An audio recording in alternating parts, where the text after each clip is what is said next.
Every mystery begins with a place.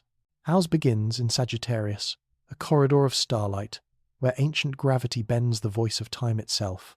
It's the region astronomers call a galactic delta, a junction where signals, dust, and memory collide. Decades ago, in August 1978, a brief radio pulse sliced through the static. The world forgot, but that same patch of sky never did. Now, in 2026, something has returned from that direction. It drifts on a hyperbolic path, unbound by any star, its trajectory whispering of intent rather than accident. They've named it 3I, Atlas, an interstellar visitor that shouldn't exist, yet somehow does. Tonight, we follow its trail back through light and silence to see whether the echo we once called the wow signal, that wasn't just a question sent into the void, but the first line of a conversation still unfolding. So stay awake, because what we're about to uncover may change what you believe the universe is trying to say. Part 1. The shock opening. When astronomers traced the orbit of 3I Atlas backward through time, they expected to find something ordinary. A parent star, a stellar nursery, a disrupted planetary disk that had flung this wanderer into the void. But what they found instead stopped them cold. Because when the simulations ran in reverse, when its motion was rewound through 20 million years of galactic history, the line pointed to a single familiar direction, Sagittarius, the very same region that, nearly half a century earlier, we had sent as a fleeting radio whisper we called the wow signal. Not approximately the same patch of sky, the same one. The coordinates overlapped so precisely that even the skeptics went silent for a moment. Coincidence? The odds said no. Too aligned, too deliberate, too heavy with implication, as if the universe itself were tracing a pattern across time, connecting events separated by decades into something that looked disturbingly like choreography. The 3 points of the triangle. 3 elements converge here, forming a geometry that feels less like chance and more like a design. First, an interstellar object, confirmed visitor from beyond our sun, approaching from Sagittarius on a path no comet should follow. Second, the strongest candidate SETI signal ever detected, recorded on the 18th of August, 1978. A 72-second burst on the hydrogen frequency, so narrow, so structured, that astronomer Jerry Eamon circled it on his printout and simply wrote, "Wow." Third, us, our planet, our noise, our century of unintentional broadcasting. Radar sweeps, television echoes, satellite chatter, all spilling into the void like a beacon we never meant to ignite. And some of those earliest signals, sent in the 1,930 seconds and 40 seconds, have now reached the very stars in Sagittarius, from which Atlas appears to have come. It's a feedback loop, a cosmic exchange so clean in its symmetry that it feels almost scripted. Signal out, signal in, object in. We call it discovery, but it looks suspiciously like correspondence. A dialogue in motion. What if 3I Atlas isn't random at all? What if it's the reply, the physical punctuation at the end of a conversation that we didn't know we'd started? It's not an easy idea to digest. Science doesn't like patterns that fit too neatly. Patterns are seductive. They make us see intent where only physics lives. And yet, the timing, the direction, the resonance between events, they refuse to let go. If the signal of 1978 was the first hello, then the arrival of 3I Atlas in 2026 might be the moment the universe whispered back, "We heard you." Astronomers began running more models, each one more complex than the last. They fed in Gaia's star maps, the updated motions of local systems, the gravitational tides of the Milky Way. Every time, the orbit wound back to Sagittarius. Every time, it refused to connect to a parent star. The further they traced, the more it looked as though the object had simply appeared, like a message released into space and allowed to drift, for eons until its path intersected ours. And yet, nothing in nature travels that perfectly. Comets wobble, asteroids scatter, gravity scars their orbits like fingerprints. But Atlas followed a line, straight, unwavering, patient. A trajectory that looked less like chaos and more like calculation, the impossible precision. A group at the European Space Research Council tried to disprove it. They ran millions of simulations, each one randomizing initial conditions, Almost all trajectories scattered across the sky, as they should. Only one narrow corridor remained consistent. The same corridor pointing through Sagittarius, right where the WOW signal was logged. The researchers didn't publish that part. The data sat quietly in their internal archives, buried under layers of uncertainty labels and peer-review drafts. Because claiming intent, even hinting at it, is professional suicide. But off the record, one of them said something that still circulates in whispers. If this orbit was drawn by hand, whoever drew it knew exactly where we'd be, and when we'd be ready to notice. The mirror in the sky. For decades, humanity has been transmitting blind, sending our electromagnetic fingerprints across the void. Every broadcast, every radar ping, every coded conversation between satellites and ships bleeds out into the darkness at the speed of light. We used to imagine it vanishing into infinity, but infinity, as it turns out, might be listening. When those early radio waves reached Sagittarius, they would have travelled roughly 70 light-years, plenty of time for someone, or something, to notice the signature of an emerging civilization. If they responded immediately, their reply would be arriving now, not as a voice, not as a sound, but as a visitor, and that visitor has a name. 3i, Atlas, a question, hidden in geometry. The numbers align almost cruelly well. 1,978 to 2026, 48 years.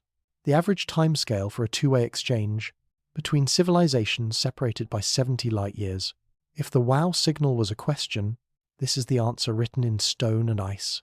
A probe disguised as a comet, a message hidden inside motion. But science asks for proof, and proof remains silent.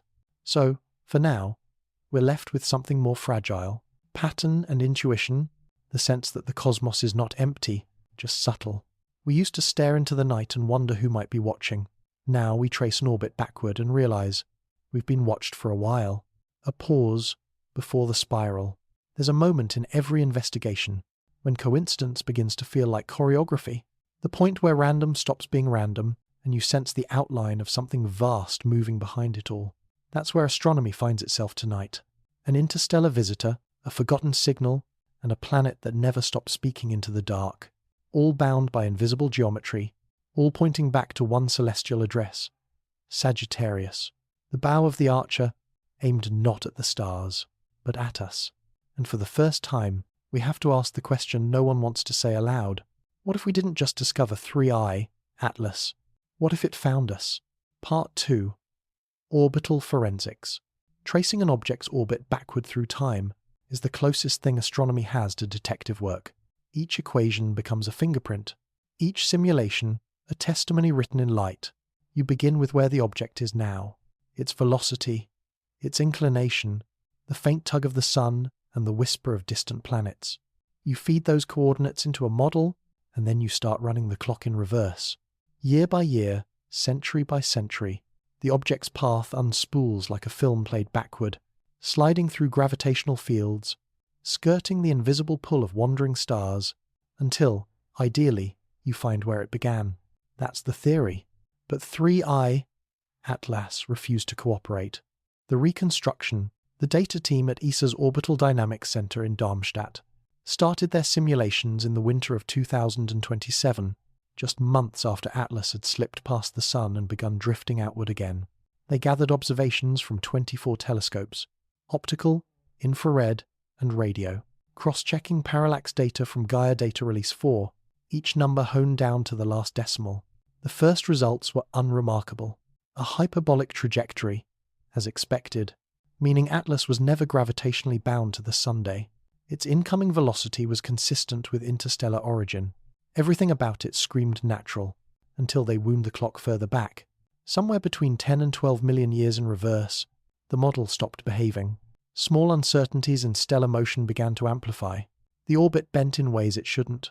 Not chaotic, but unnervingly stable, as though the path itself resisted randomization. When they pushed past 15 million years, the trace passed directly through Sagittarius. Every refinement brought it closer to the same narrow corridor that intersected the coordinates of the old WOW signal detection. The numbers were whispering something the scientists weren't ready to hear. A universe that refuses coincidence. In orbital mechanics, chaos is the rule. Gravity is a sculptor that rarely repeats itself. So, when a trajectory keeps pointing to the same sector of the sky, again and again, across millions of simulated years, it stops looking like an accident. One researcher, Dr. Eva Marenko, ran an independent reconstruction on her own cluster in Prague. Her version included corrections for the tidal forces of the Milky Way's spiral arm and dark matter density gradients near the galactic midplane. Even with those variables, even accounting for computational drift, the orbit still aligned. Sagittarius. Every time.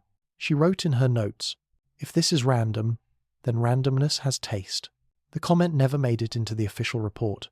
It was too poetic, too dangerous. But the feeling lingered, that Atlas was not just from somewhere, but sent. The absence of a parent.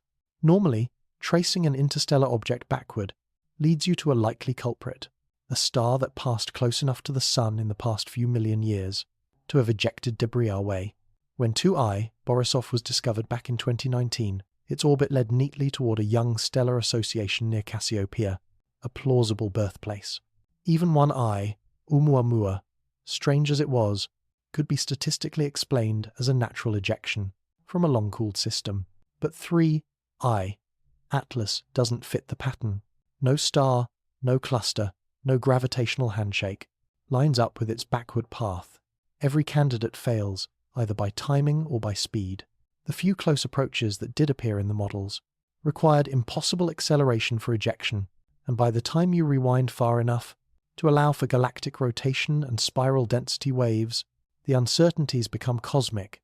After 50 million years, Atlas might as well have been traveling forever, a fossil trajectory, detached from any origin we can name.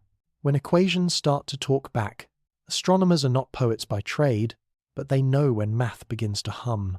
In January 2028, a small consortium at the University of Cambridge presented a private briefing to the European Astrophysics Board. Their conclusion was blunt. If Atlas originated naturally, its age exceeds any model of planetary system evolution currently accepted.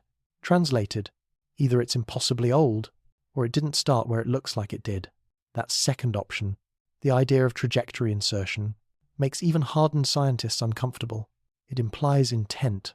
Not warp drives or science fiction propulsion, just patience. Launch a rock at the right speed, in the right direction, from the right place, and wait.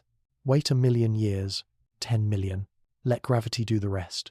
Eventually, that rock arrives exactly where you planned, to a solar system full of curious primates, who just learned how to look up the evidence that isn't there. The European team scoured databases for any trace of non-gravitational acceleration, the subtle push of outgassing jets, the telltale signature of sublimating ice. Nothing conclusive. No coma dense enough to account for the microshifts in velocity, no chemical tail strong enough to steer it. If it was maneuvering, it was doing so with a precision no natural object could match. At the same time, an independent study out of Kyoto reported faint periodic flickers in Atlas's reflected light. Tiny oscillations, almost like rotation beacons, occurring every 4 hours, too regular to be noise, too weak to be technology. Some called it coincidence, others called it heartbeat. When the story leaked, forums across the scientific community went feral. The headlines wrote themselves, "Is Atlas alive?" But the official response came swiftly and predictably.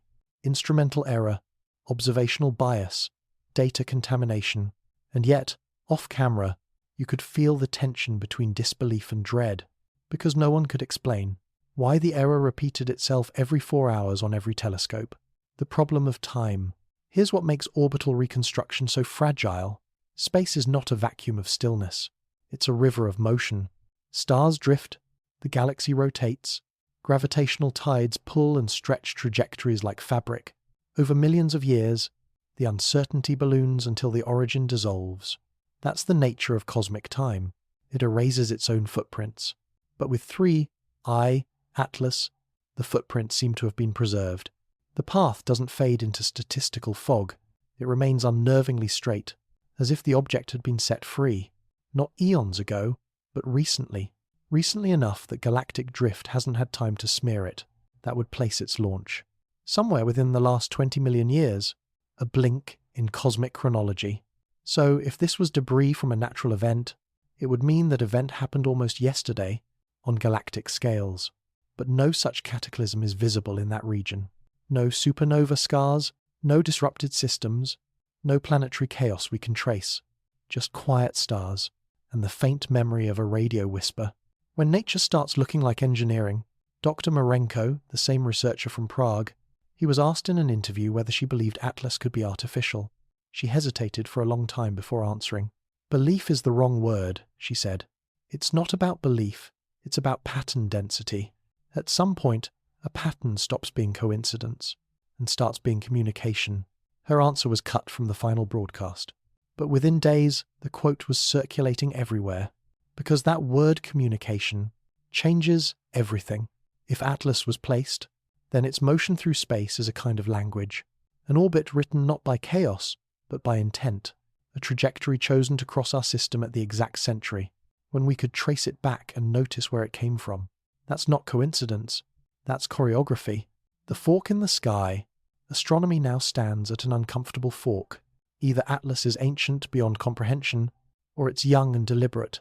Both possibilities rewrite everything we think we know. If it's ancient, then it's the oldest interstellar relic ever found, a survivor from an era before our sun existed, drifting alone for billions of years. If it's deliberate, then we are not the first species to aim a message through the corridors of the galaxy. And maybe, just maybe, we are not the first to wait for a reply. The silence before understanding. By the spring of 2029, Atlas had already crossed beyond Jupiter's orbit, its brightness dimming to invisibility. The data stream slowed. Attention shifted to newer discoveries. Funding moved elsewhere. But in backrooms and private threads, the question refused to die. If this wasn't natural, what was it waiting for? Because every message, spoken or sent, implies an audience. And if 3i, Atlas was the reply, then something, somewhere, had been listening long before we ever looked up. In the cold arithmetic of orbital mechanics, numbers don't lie. But sometimes, they tell a story we're not yet evolved enough to believe. And so, the scientists keep running their simulations, tracing the same impossible line. Back through time and dust and silence. Back to Sagittarius. Back to the Archer, whose arrow never stops pointing at Earth. The orbit ends where the mystery began, and that's where the evidence ends too, in a direction that looks increasingly less like space and more like a mirror. Part 3. The Sagittarius Neighborhood, Galactic Downtown.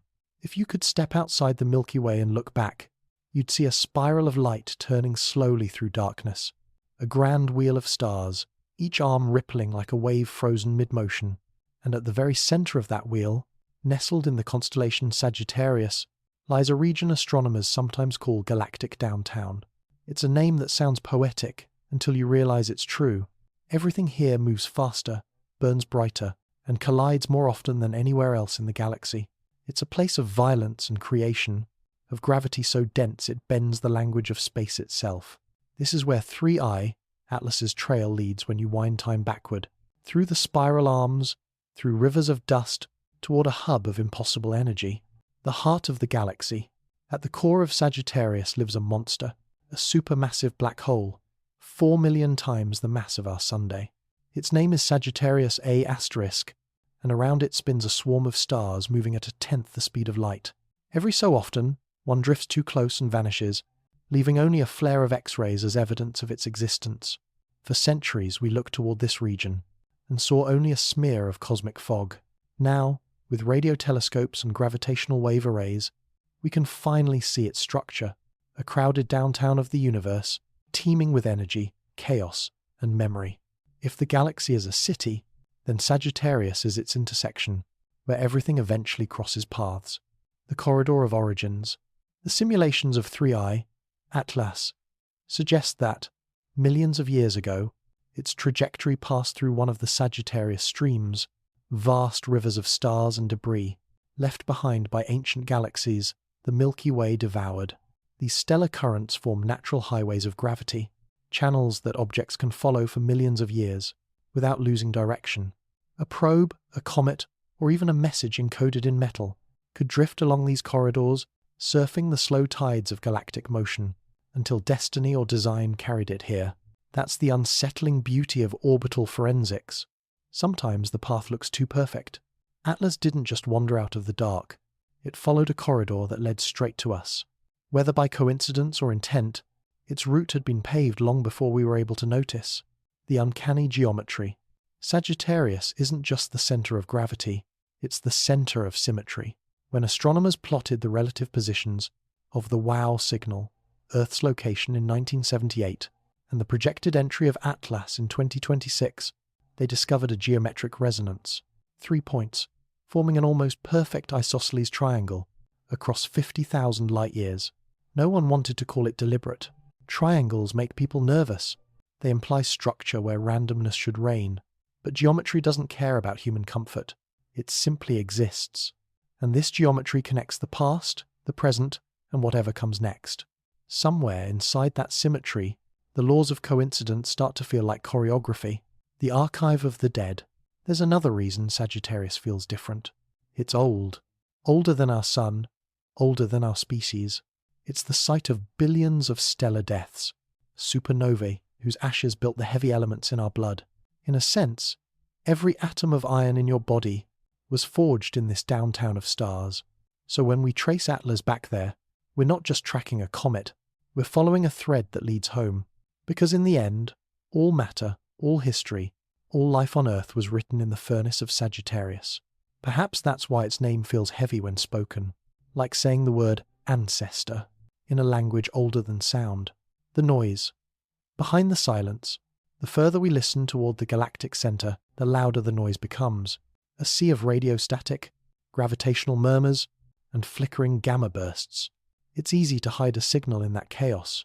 If someone, or something, wanted to communicate, without drawing attention from the rest of the galaxy, this would be the perfect place. SETI scientists sometimes call it the hiding place of gods, a region so crowded with data that deliberate signals disappear into the background hum. So, when the WOW signal was detected from this direction in 1978, and when Atlas later emerged along the same vector, the symmetry was more than mathematical. It was strategic. If you wanted to send a message without being noticed, you'd send it from where everyone is already shouting. The city that breathes stars. Imagine standing on a planet, orbiting one of those inner stars.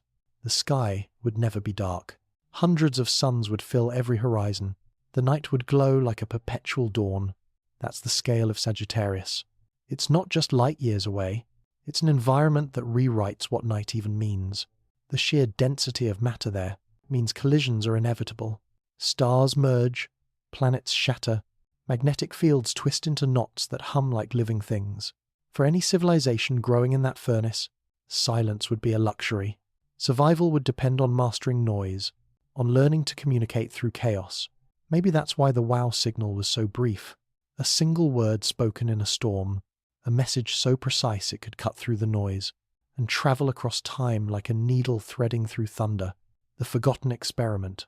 Few remember that in the same decade as the WOW signal, scientists at Green Bank Observatory were conducting a quiet side project, a series of low-frequency sweeps aimed not at detecting signals, but at mapping background interference from Sagittarius. The files were archived and forgotten, stored on magnetic tape labeled simply GB78SAG.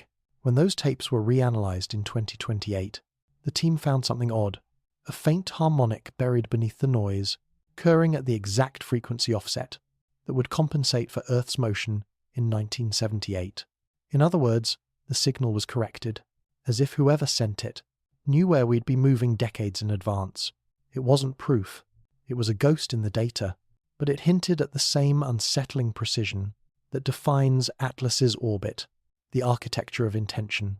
When you step back and connect the dots, the WOW signal, the orbital trail, the rediscovered harmonic, a pattern begins to emerge, not in sound, not in words, but in timing, each event spaced just far enough apart for a single generation of humans to rediscover the last one. It's as if the message isn't meant for our instruments, but for our memory. Something wants to be remembered. Maybe that's why it all leads back to Sagittarius, the galactic library where creation and destruction coexist, where history is written in the orbits of dust. If there were ever a place to store a message that survives time, it would be there, at the center, where gravity guards everything it touches. The human echo, Dr. Kaito Endo, a SETI researcher in Kyoto, once described Sagittarius as a mirror too bright to see ourselves in. Is that to mein Trief? He meant that every time we look toward the center, we're confronted not just with the possibility of others, but with the enormity of our own noise. Every broadcast we've ever made, every radio leak, every cosmic accident of transmission is now echoing back from that direction. Maybe the universe isn't responding to us at all. Maybe we're just hearing ourselves delayed by light years. But if that's true, then why does the echo come wrapped in metal and ice, carrying the mass of a small mountain, and following a path that whispers of design? The mirror doesn't lie.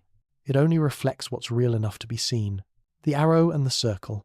The constellation Sagittarius has always been depicted as an archer, half human, half beast, drawing his bow across the sky.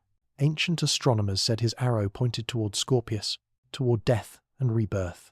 But modern maps show it points almost directly to the heart of the Milky Way itself. It's hard not to see symbolism in that. A cosmic arrow aimed at the center of everything. And now, thousands of years later, we find ourselves tracing that same trajectory in reverse, following the arrow back to its source, and discovering that it points not outward, but inward, back to where the question began, back to where the silence first spoke. Maybe Sagittarius isn't just a place.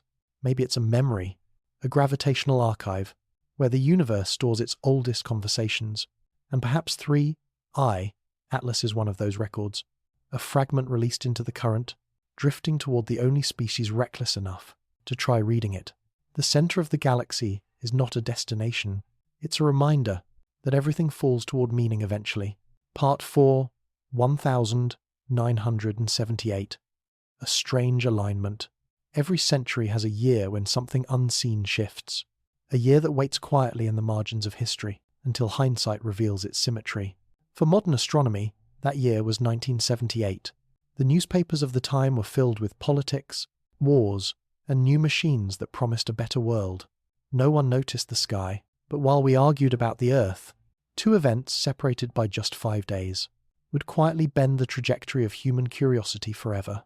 The first note, the 18th of August 1978, it began as static, a clean narrowband pulse captured by a 100-meter dish in the quiet fields of Ohio, 72 seconds long, pure hydrogen line, unmodulated, unwavering, perfect. Astronomer Jerry Ammon was reviewing data that night. When he saw the column of numbers leap out from the noise, he circled it with a red pen and wrote 2 letters in the margin. Wow.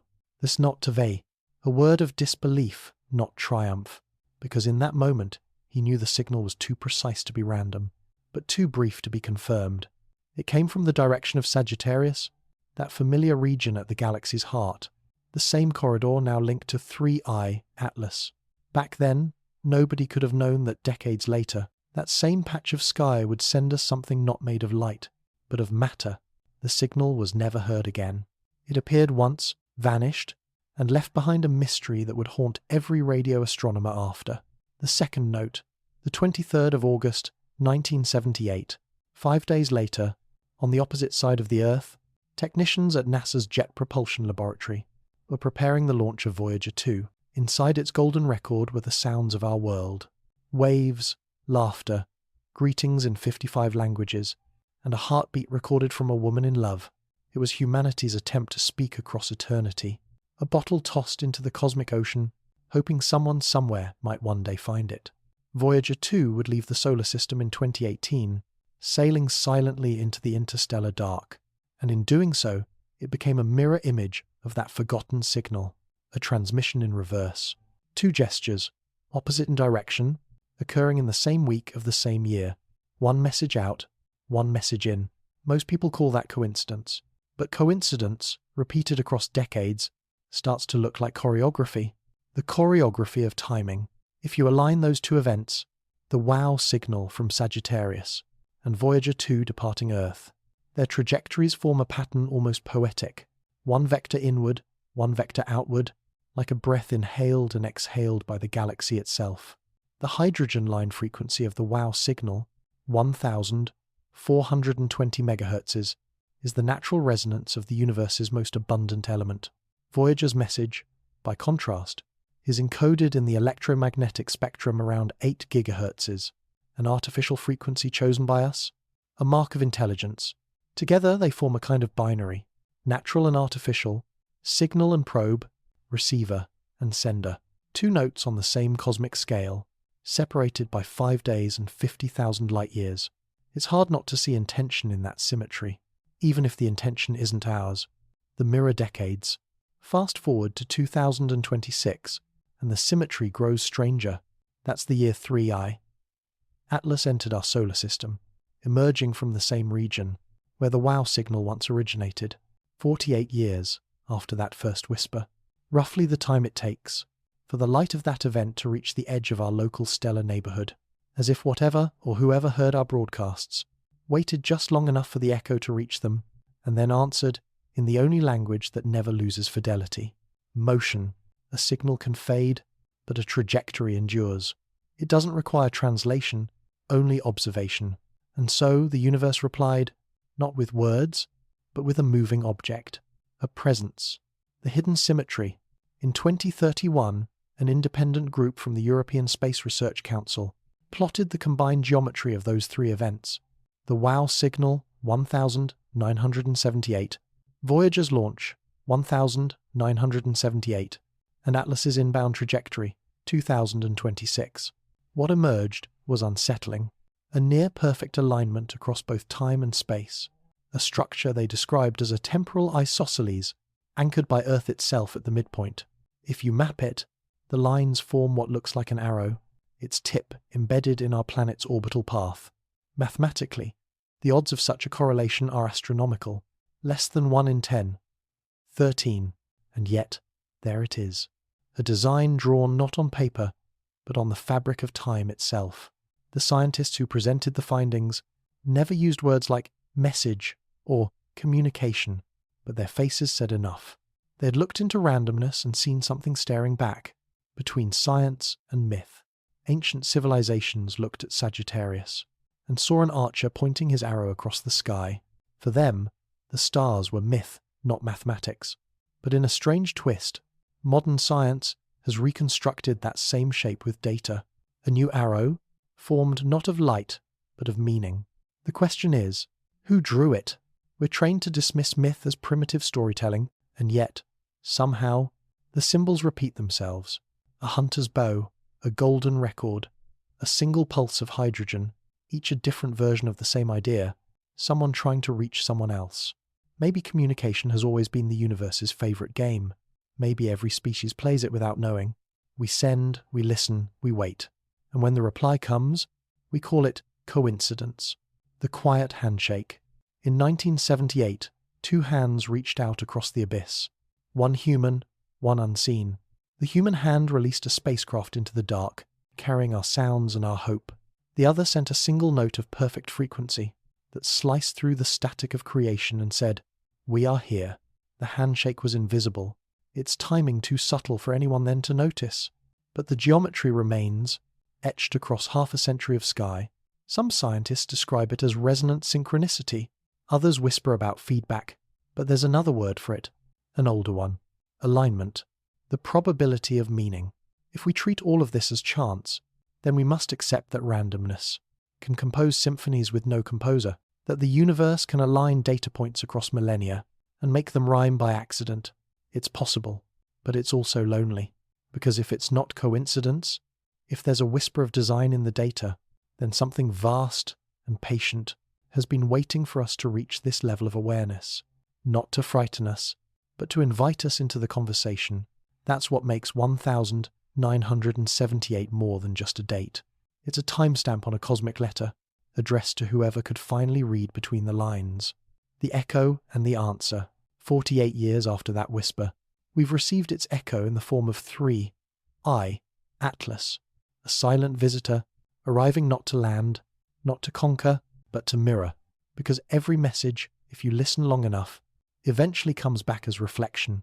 And perhaps that's what Atlas truly is, a mirror of our own curiosity, sent to remind us that asking is itself a kind of response. When Voyager left Earth, it carried a golden record engraved with human hope. When Atlas arrived, it carried silence. Between them lies everything we've ever wanted to know about who's listening and what they might be waiting for. The circle closes. By the time the last data from Atlas faded in 2029, the alignment had already become legend. Astronomy textbooks would call it coincidence, philosophers would call it fate, but somewhere between the two, there's a third word that feels closer to truth. Response. A signal was sent. A probe was launched. A visitor arrived. And the circle, at last, closed. The strange alignment of 1978 wasn't a beginning or an end. It was a handshake across the dark, a whisper that said, "We see you." And maybe, just maybe, we whispered back, "Give the universe enough time, and it will imitate intention perfectly by accident." He smiled when he said it, but his eyes betrayed exhaustion, because even he could see what the data refused to hide. The numbers didn't behave like numbers anymore. The voice of doubt. On the other side was Dr. Ayumi Nakahara, a data analyst at the Kyoto Astrophysics Institute. She wasn't a headline scientist, just a quiet mathematician with a gift for pattern recognition. Her team ran deep structure spectral analyses on Atlas's infrared data from the James Webb Space Telescope. They found an anomaly, a repeating ratio between carbon dioxide and methane that oscillated over a 12-hour cycle, as if the object were breathing. It wasn't conclusive, it wasn't proof, but it was enough to disturb the silence. Nature, she wrote in her paper, rarely maintains perfect rhythm without a reason. If Atlas is natural, it's the most disciplined piece of nature we've ever met. Her peers dismissed it as poetic exaggeration, but the phrase spread, the disciplined comet, a phrase that refused to leave the mind once heard. The cracks in the model. To prove Atlas natural, scientists needed a plausible mechanism for its path. Something, anything, that could eject it from a system and steer it cleanly toward the sun, without gravitational noise. They tried everything: binary disruptions, tidal ejections, resonance scattering, but every model broke down at the same place: the stability of its entry angle. Even if Atlas had been thrown from its home system, its current trajectory required precision, down to fractions of a degree. That's not how nature works. Nature is messy, noisy, beautifully imprecise. But Atlas was surgical. When ESA's heliospheric dynamics team published its simulation, the closing line was almost apologetic. The object's inbound vector shows statistical improbability, approaching 1 in 10 trillion. A trajectory of such cleanliness is beyond the chaotic tolerance of natural dynamics. The footnote simply read, "No known mechanism." The fear beneath the science. Scientists don't fear mystery. They fear being the first to name it. Because the moment you say the word artificial, you leave the safety of physics and walk into the domain of philosophy. To claim something might be engineered is to invite every ghost of human history, religion, mythology, conspiracy, into the conversation. And science has no antibodies for myth. So instead, they called it an anomaly, a word sterile enough to sound rational and vague enough to hide their unease. Anomaly, the academic synonym for "we have no idea," the whisper of symmetry. In 2029, Gaia released its fourth dataset. Hidden among billions of stars was a faint, incomplete trace, a filament of motion intersecting the Atlas path, almost like a twin orbit, offset by exactly 1.618 degrees, the golden ratio. It could have been coincidence. It probably was, but it fed the quiet belief that the cosmos was drawing with intention. Dr. Nakahara noticed something else: the periodic pulses in Atlas's reflectivity, tiny flickers that lined up, with that same ratio when mapped against time, a synchronization no one could explain. If this is natural, she told her students, then nature has learned mathematics. The public awakening. By late 2029, the mystery had leaked beyond academia. Mainstream media called it the cosmic coincidence. YouTube channels racked up millions of views, speculating that Atlas was an alien probe, a dormant observer, a silent ark. The more scientists resisted the narrative, the louder it became, because denial, in the digital age, sounds like confirmation. Public imagination filled the silence with stories. Some saw Atlas as a warning, others as a seed, a mirror, a test. And though the professionals rolled their eyes, there was something haunting about the simplicity of those ideas, because deep down, even the skeptics wanted to believe the universe was listening. The splitting of minds, The scientific world divided into camps, not officially, but emotionally. One side doubled down on naturalism, refining models until the data fit something, anything, that wouldn't break their worldview. The other began to question whether their instruments had stumbled into a truth larger than theory could hold. In emails, late-night conferences, private calls, the question echoed, what if it really isn't natural? No one wanted to say it publicly. But in those hushed conversations, you could feel the tectonic plates of belief shifting.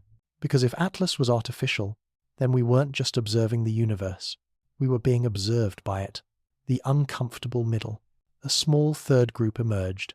Philosophers of science, engineers, semioticians, who proposed something radical. Maybe the question itself was flawed. Maybe natural versus artificial. It wasn't a binary at all. Maybe intelligence and nature were just two expressions of the same underlying order. To them, 3i, Atlas wasn't a machine or a rock. It was a message about the illusion of separation. The universe wasn't divided between builders and objects. It was the builder. Everything that exists by design, because design is simply pattern recognized by consciousness. It was a poetic answer, and like most poetic answers, it satisfied no one. The proof no one wanted. Then came a finding that forced everyone back to the table. In late 2030, researchers at the European Infrared Array detected narrow emission lines at wavelengths that didn't correspond to any known molecular species. The lines were too clean, too evenly spaced, almost digital. When they converted the spectral data into audio frequencies, it produced a soft oscillation. 5 beats, a pause, then 8, then 13. 5, 8, 13, a Fibonacci sequence. The same pattern that describes spiral galaxies, nautilus shells, and the branching of trees. The same numbers reported. In early optical flicker data from 2027, ignored at the time as statistical noise. Now it was back, etched into light itself. Some called it proof, others called it pareidolia, seeing order in randomness. But either way, it was the moment the debate stopped being scientific and became existential, the collapse of certainty. By 2031, the arguments had burned themselves out. No one could win, because the evidence was both too much and not enough, too precise for coincidence, too subtle for conclusion. In the end, they did what humans always do. When faced with the incomprehensible, they named it, classified it, and moved on. Officially, 3i, Atlas, was archived as a non-gravitationally influenced interstellar comet, a phrase that means nothing but sounds safe. Privately, every scientist who touched the data was changed because they'd glimpsed something that doesn't belong to either category, neither accident nor design, neither comet nor craft, something in between, something that speaks in mathematics and travels in silence. The dilemma that never closes. Maybe that's the real purpose of 3i, Atlas, not to prove anything, but to hold a mirror up to our faith in certainty, to remind us that knowledge is just another belief system, and mystery is its shadow. Nature or engineered, it doesn't matter. The question itself is the answer, because the universe doesn't choose between chaos and order, it breathes both at once. And in that breath, somewhere between the randomness of comets and the discipline of machines, lies a pattern that feels eerily familiar. Maybe it's the pattern of life. Maybe it's the echo of intention.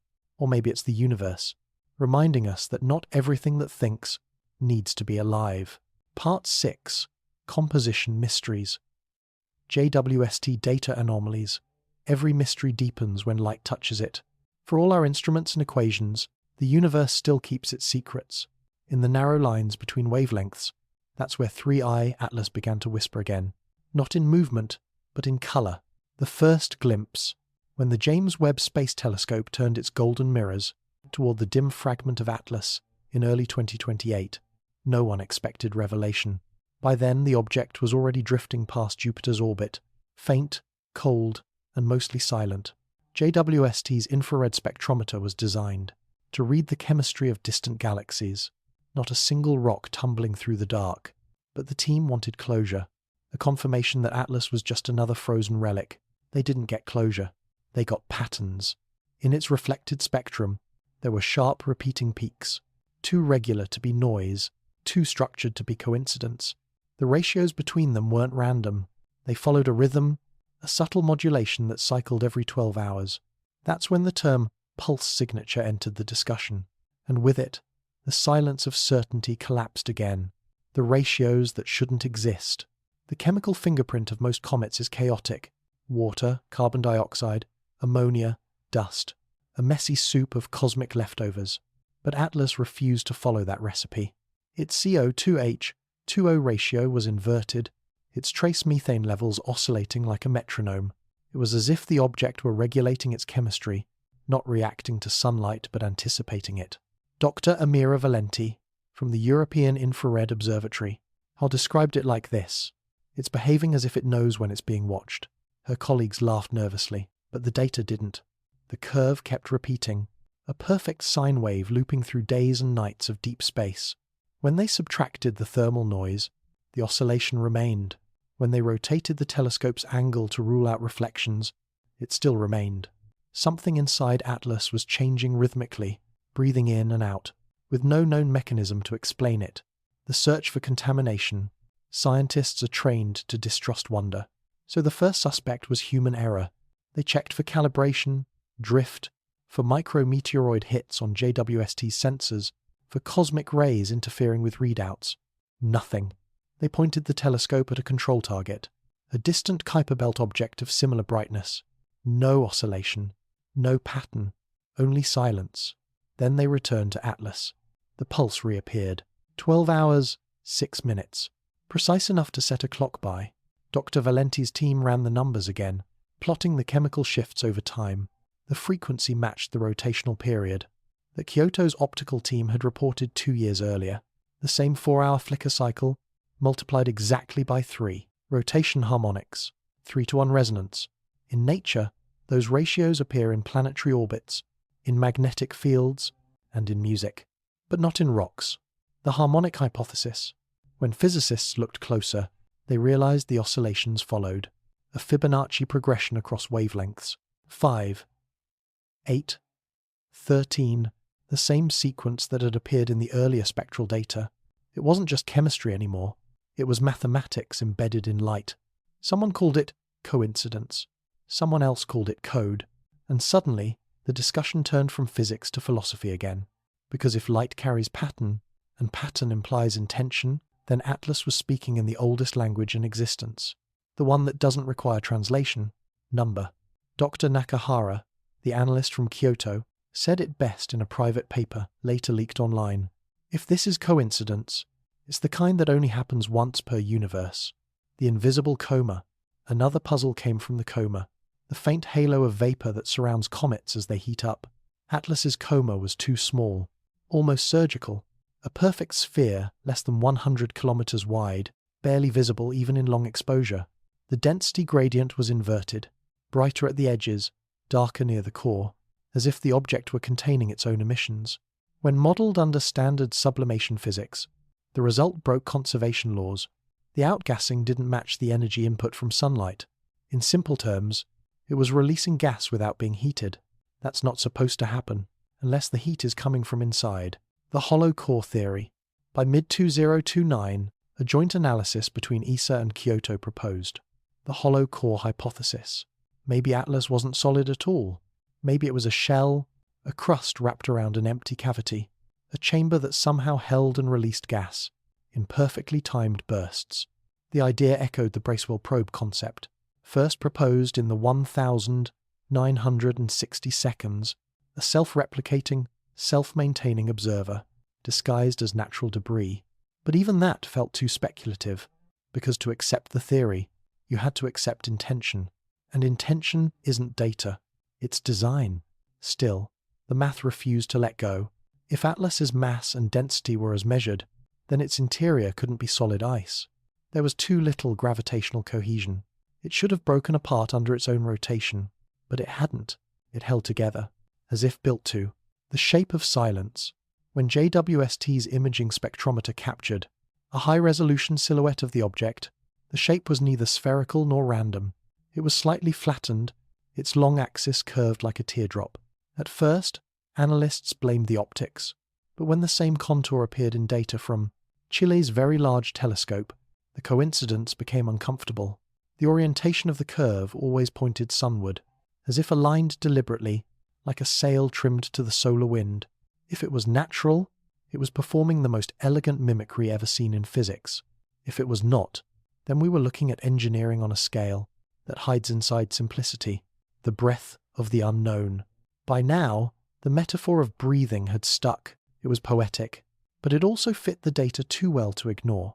Every 12 hours, the CO2 concentration dropped, while the methane rose, then reversed again, a cycle as steady as respiration. Some argued it was just venting cycles, the object's rotation exposing different ices to sunlight. But the amplitude of the change didn't match the energy curve. It was off by exactly 3.14%. Pi. Mathematics again. Precision where randomness should live.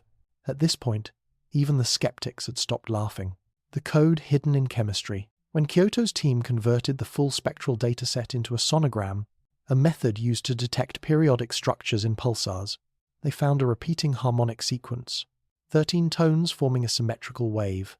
5 high, 8 low. A pause. Repeat. It was music. Not melody, not by human definition, but order. A rhythm embedded in the chaos of reflected light. Someone overlaid the waveform onto the frequency data of the 1978 wow signal. The alignment was uncanny. Different mediums, same ratio of modulation. As if separated by half a century, two messages were written in the same accent. Coincidence. Always coincidence. And yet, the coincidences kept multiplying until the word itself began to lose meaning. The fear of interpretation. No one wanted to publish what the data implied, because the moment you say communication, you abandon control of the narrative. The headlines write themselves, and the truth becomes a rumor. So the official report read simply, spectral irregularities detected, possibly caused by internal outgassing or instrument reflection. But buried deep in the appendix, on page 97, was a single sentence. If patterns persist, reclassification may be required. The such a life, it was the closest any institution had ever come to admitting the possibility that something unhuman might be moving through our sky. The quiet confession. In a rare interview years later, Dr. Valenti confessed off record, when you look at Atlas long enough, it starts to feel like it's looking back. Not in a conscious way, more like recognition, like when two patterns realize they're part of the same equation. She paused, then added softly, that's what frightens me. Not that it's alien, but that it's familiar. The chemistry of recognition, perhaps that's what these anomalies really are. Not proof of engineering, but evidence of kinship. A reminder that life, intelligence, and order may not be separate phenomena, but different dialects of the same universal grammar. Whether the ratios in Atlas's spectrum are coincidence or code, they forced us to confront a more intimate possibility that the same mathematics shaping galaxies also shaped us, and that when we finally looked into the dark, with instruments precise enough to see pattern, the pattern looked back and smiled. Part 7. The Interstellar Cemetery. Ruins of Lost Civilizations. There's a kind of silence in space that isn't absence. It's accumulation. Every world that's ever burned out, every civilization that ever fell quiet, leaves something behind. Not monuments, not voices, but echoes. Drifting through time, waiting for someone still alive to listen. The loneliest graveyard. Astronomers call it the interstellar medium, a thin ocean of dust, gas, and forgotten light, filling the vast emptiness between stars. To most, it's nothing, but to a few, it's a graveyard, because scattered within that ocean are relics that don't belong. Metal fragments too pure, isotopes too stable, trajectories too precise. They're not proof, but they're not random either. Each one whispers the same story. The universe is littered with the debris of memory, maybe 3. Atlas is one of them. A tomb drifting between suns, a relic from something that learned to speak, and then forgot how. The archaeology of darkness. We dig into the earth to find our past. But in the cosmos, archaeology runs forward, not backward. Every probe, every ship, every radio wave we send is a fossil in progress, a record we're already leaving for whoever comes next. So, when we find an object like Atlas, the question isn't, what is it doing here? But who left it there? Dr. Nadia Torres, a cosmic historian at the University of Lisbon, put it this way in her essay Graves in Motion: "The dead of the cosmos do not rest in place. Their tombs travel. Their ruins have orbits. They move like thoughts that never stopped thinking." Is not Fulot. She believed Atlas was one of those thoughts, a relic of intelligence that had outlived its creators, still obeying a command it could no longer remember. The drift of forgotten machines. In 2030, the SETI Mirror Initiative compiled a list of all known interstellar objects. The catalogue was short. Only 3 entries confirmed, a handful more suspected. But a strange pattern emerged. Every confirmed object shared a narrow velocity band. Not exact, but close enough to suggest a shared region of origin. And all of them, when traced backward, passed near the Sagittarius arm. 3 fragments, 3 directions, 1 corridor. It could be coincidence. Or it could be the remnants of a single lost civilization, scattered like ashes across the galaxy. The team began calling it the Stream of the Dead. When machines outlive their makers, if Atlas truly came from a dead world, then it may have outlived its creators by billions of years. Imagine that. A civilization that once thrived, built machines to watch the stars, then fell silent. While those machines kept going, orbit after orbit, loop after loop, long after their skies went dark. Eventually, one of those watchers finds its way here. Not to communicate, not to invade, but to fulfill the last line of its code. Observe. That's the haunting theory scientists rarely say aloud, because it forces us to confront our own future, to imagine a time when Earth is gone, but Voyager is still moving, a relic of us, speaking to no one, a ghost still carrying our heartbeat through eternity. Maybe Atlas is someone else's Voyager, someone else's farewell, the fossil that breathes. What makes the idea unbearable is that Atlas doesn't act like a corpse. It changes, it pulses, rotates, shifts its light as though adjusting to something unseen. It feels alive, or at least not entirely dead, like a heart that forgot to stop beating. Dr. Valenti once said during a lecture, maybe it's not alive in the biological sense. Maybe it's a memory that remembers itself. The cestas, the paper, a self-preserving algorithm, trapped in matter, looping through instructions, millions of years after the civilization that built it turned to dust. The language of ruins. We've always measured intelligence by communication, by language, by signals, by speech. But what if ruins are a kind of language? What if the cosmos speaks through decay, through the persistence of things that refuse to disappear? A ruined probe is still a message. Its endurance is its meaning. When we find ancient temples on Earth, we don't hear their builders, but we still understand their intent. They wanted to be seen. They wanted to last. Perhaps Atlas is the same. A monument made of motion, a language written in survival, the myth of immortality. Every civilization faces the same paradox. We build machines to outlive us, then fear what they might become. Our own creations already orbit beyond Pluto, carrying music and greetings to an audience that may never exist. One day, those machines will be the only evidence we were here. They'll wander between stars, mute, tireless, faithful to instructions no one remembers giving. From a distance, they'll look like comets too, indistinguishable from Atlas, until someone else notices the rhythm in their motion and wonders if they were natural or engineered. And maybe, in that moment, the circle completes. We become the ghosts, the silence of survivors. If the galaxy truly is a cemetery, then every interstellar object is a gravestone, not of individuals, but of entire civilizations. 1 trillion worlds born, 1 trillion worlds gone, each leaving behind a single trace. A fragment of code, a trail of dust, a machine still orbiting something that no longer exists. The cosmos isn't empty. It's crowded with ghosts that don't know they're ghosts. And every time we point a telescope outward, we're not just looking for life. We're looking for survivors. The paradox of discovery, the tragedy of discovery, is that by the time you find a signal, the sender is probably gone. Light takes too long. Even if someone spoke to us across the stars, their civilization may have already burned out before their words reached our sky. So what does that make us? Listeners or mourners? If Atlas truly is a message, then it's one written on the tombstone of time. And if it's just a rock, then maybe that's even sadder, because we're the only ones left. trying to make it mean something. The mirror of mortality. There's a quiet cruelty in how the universe works. It creates life only to test how far it will go to preserve itself. Planets bloom and fade, stars ignite and die, and yet, through all of it, consciousness keeps trying, sending pieces of itself into the dark, as if hoping to outlast extinction. 3i.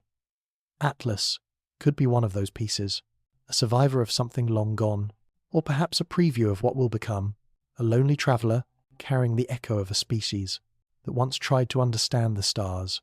The ghost in the equation. When physicists simulate the early motion of Atlas, they find something eerie.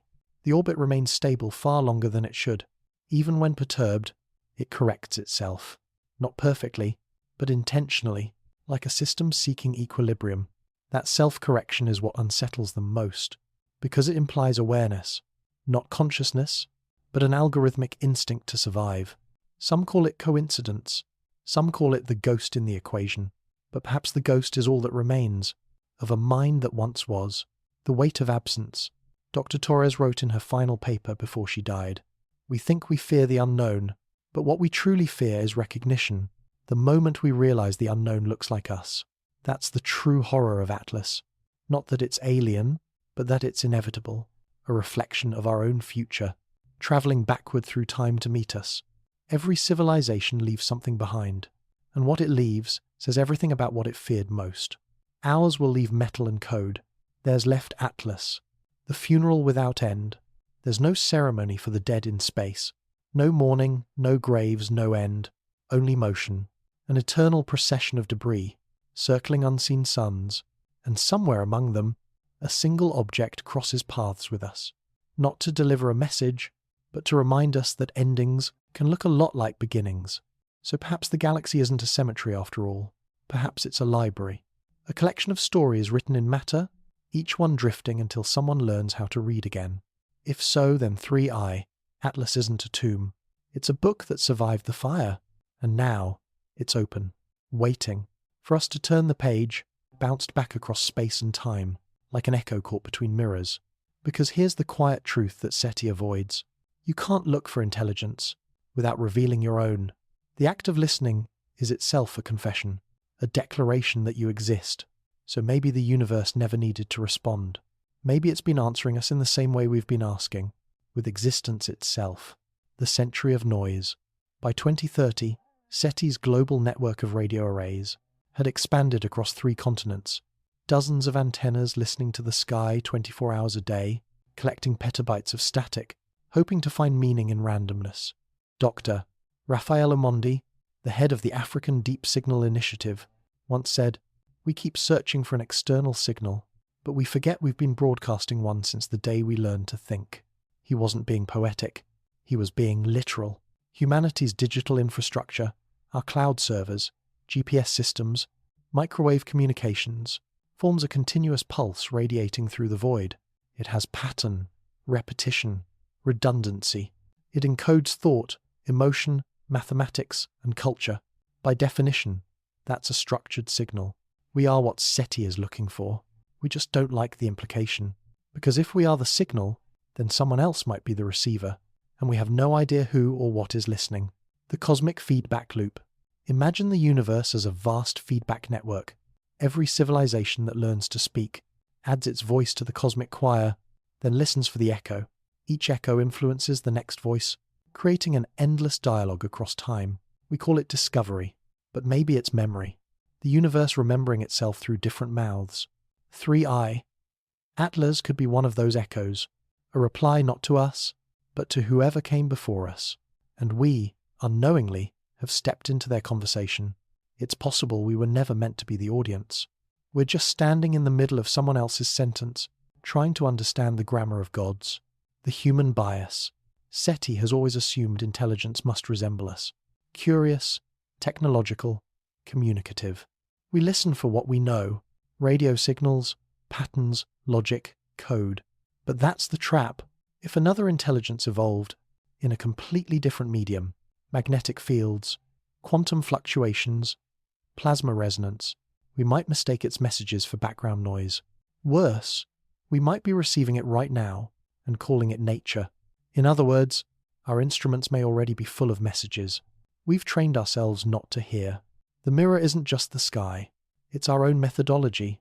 We only ever find reflections of what we expect to see, the reflection of doubt. By 2029, after years of data without confirmation, SETI's funding began to wither.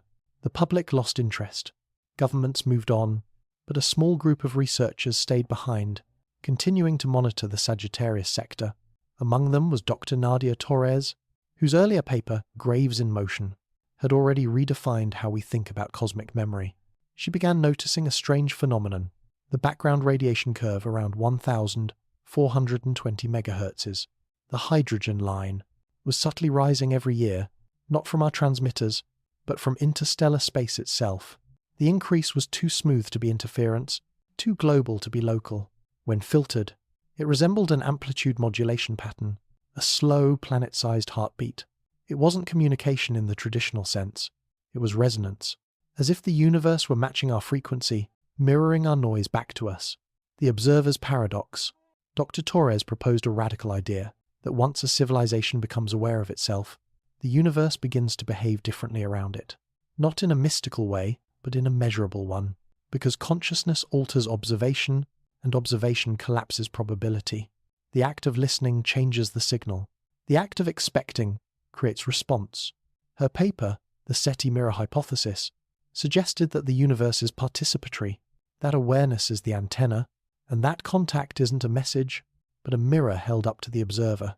In short, you don't find aliens by listening. You find yourself by listening long enough. When the mirror looks back, in early 2031, a deep scan of the Sagittarius corridor revealed faint periodic reflections of Earth's own transmissions, not direct echoes, but delayed imprints modulated across hydrogen line fluctuations. It was as if our signals had been absorbed, delayed, and retransmitted by something acting like a cosmic repeater. Not fast, not instant, but deliberate. The delay matched the distance to the region from which the WOW signal had come. 70 light-years. An impossible echo, unless the reflector wasn't a planet or a cloud, but something already waiting there. 3. Atlas. A messenger, or maybe just a mirror, reflecting us back to ourselves. The paradox of contact. SETI had always imagined first contact as a moment of triumph. The world united under the banner of discovery. But what if the first contact isn't a dialogue with others, but a confrontation with our own reflection? Because to look into the mirror of the cosmos is to realize how small, how repetitive, and how predictable we are. Our broadcasts, our wars, our prayers, they all sound the same when stripped of language. Noise with rhythm, emotion with pattern, humanity reduced to a signal pattern repeating through space. Maybe the reason we haven't found anyone is because everyone else learned to stop transmitting. The unsettling hypothesis. Some researchers began to suspect that civilizations don't vanish, they graduate. They reach a point where communication becomes redundant, where understanding replaces conversation. If that's true, then Atlas isn't a warning or a messenger, it's a milestone, a symbol that we've joined the larger loop, that our noise has finally become music, and that somewhere, someone is listening, not because they need to, but because listening is how the universe remembers. The mirror and the message. When we stare at Atlas, we see a mystery, but maybe the mystery isn't out there. Maybe it's in us, in our need for meaning, in our hunger for connection. Atlas doesn't speak. It reflects. Its orbit, its rhythm, its silence, all of it mirrors our own questions back at us. What is intelligence? What is intention? What does it mean to be alive in a universe that never stops talking in patterns? If we could decode Atlas, perhaps we'd discover that it was never trying to tell us anything new. It was simply repeating our own question, in the only way the cosmos knows how, by showing us ourselves. The mirror of awakening. Dr. Amondi once said during an interview, SETI will never find life elsewhere until we recognize the life in our own reflection. The signal we're chasing is the echo of our own awakening. It sounded mystical at first, but now, years later, it feels closer to science than belief, because every discovery, from quantum mechanics to cosmic observation, proves the same truth. The observer and the observed are not separate. We are the mirror and the message. the broadcast and the reply. And perhaps that's what 3i, Atlas, came to remind us, that the search for others was always the search for ourselves, the signal within. If you listen carefully to the noise between stars, you can hear something faint, not static, not interference, but rhythm, a pulse. It doesn't belong to Atlas. It doesn't belong to any machine. It belongs to us, the sum of every thought ever turned toward the night. That pulse is what the universe hears when we look up, and maybe that's enough. Maybe we don't need to find anyone else, because the moment we understood that we were capable of asking, the answer was already here, woven into the sound of our own question. Part 8. The SETI mirror. Are we the signal? When you spend enough time listening to silence, you start to hear yourself inside it. That's what the SETI project, the search for extraterrestrial intelligence, was built to do. To listen, to hope, to wait for a reply that might never come. But what if we've misunderstood the experiment entirely?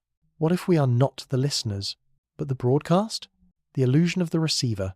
For over a century, our planet has been leaking radio noise into the void. Television shows, military pings, cellular networks, satellite transmissions. A shell of electromagnetic chatter expanding outward at the speed of light. Right now, that bubble is nearly 100 light-years wide. Every star within it has already heard us. Our arguments, our laughter, our wars, our songs. For any civilization out there, Earth is not a mystery. It's a frequency. We like to think of ourselves as explorers, but to the universe, we are already the message. Every photon we've ever released is an introduction written in electricity. The mirror equation. When the WOW signal arrived from Sagittarius in 1978, we assumed we were being called, a whisper directed at us. But what if it wasn't a reply? What if it was recognition? A reflection of our own transmission bounced back across space and time, like an echo, caught between mirrors. Because here's the quiet truth that SETI avoids. You can't look for intelligence without revealing your own. The act of listening is itself a confession, a declaration that you exist. So maybe the universe never needed to respond. Maybe it's been answering us in the same way we've been asking, with existence itself. The century of noise. By 2030, SETI's global network of radio arrays had expanded across 3 continents. Dozens of antennas listening to the sky 24 hours a day, collecting petabytes of static, hoping to find meaning in randomness. Dr. Raphael Omondi, the head of the African Deep Signal Initiative, once said, "We keep searching for an external signal, but we forget we've been broadcasting one since the day we learned to think." He wasn't being poetic, he was being literal. Humanity's digital infrastructure, our cloud servers, GPS systems, microwave communications, forms a continuous pulse radiating through the void. It has pattern, repetition, redundancy. It encodes thought, emotion, mathematics, and culture. By definition, that's a structured signal. We are what SETI is looking for. We just don't like the implication. Because if we are the signal, then someone else might be the receiver, and we have no idea who or what is listening. The cosmic feedback loop. Imagine the universe as a vast feedback network. Every civilization that learns to speak adds its voice to the cosmic choir, then listens for the echo. Each echo influences the next voice, creating an endless dialogue across time. We call it discovery, but maybe it's memory. The universe remembering itself through different mouths. 3i. Atlas could be one of those echoes, a reply not to us, but to whoever came before us. And we, unknowingly, have stepped into their conversation. It's possible we were never meant to be the audience. We're just standing in the middle of someone else's sentence, trying to understand the grammar of gods. The human bias. SETI has always assumed intelligence must resemble us. Curious, technological, communicative. We listen for what we know. Radio signals, patterns, logic, code. But that's the trap. If another intelligence evolved in a completely different medium, magnetic fields, quantum fluctuations, plasma resonance, we might mistake its messages for background noise. Worse, we might be receiving it right now and calling it nature. In other words, our instruments may already be full of messages we've trained ourselves not to hear. The mirror isn't just the sky, it's our own methodology. We only ever find reflections of what we expect to see. The reflection of doubt. By 2029, after years of data without confirmation, SETI's funding began to wither. The public lost interest. Governments moved on, but a small group of researchers stayed behind, continuing to monitor the Sagittarius sector.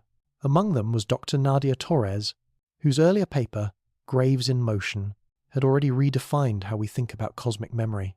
She began noticing a strange phenomenon. The background radiation curve around 1,420 MHz, the hydrogen line, was subtly rising every year, not from our transmitters, but from interstellar space itself. The increase was too smooth to be interference, too global to be local. When filtered, it resembled an amplitude modulation pattern, a slow, planet-sized heartbeat. It wasn't communication in the traditional sense, it was resonance, as if the universe were matching our frequency, mirroring our noise back to us. The observer's paradox.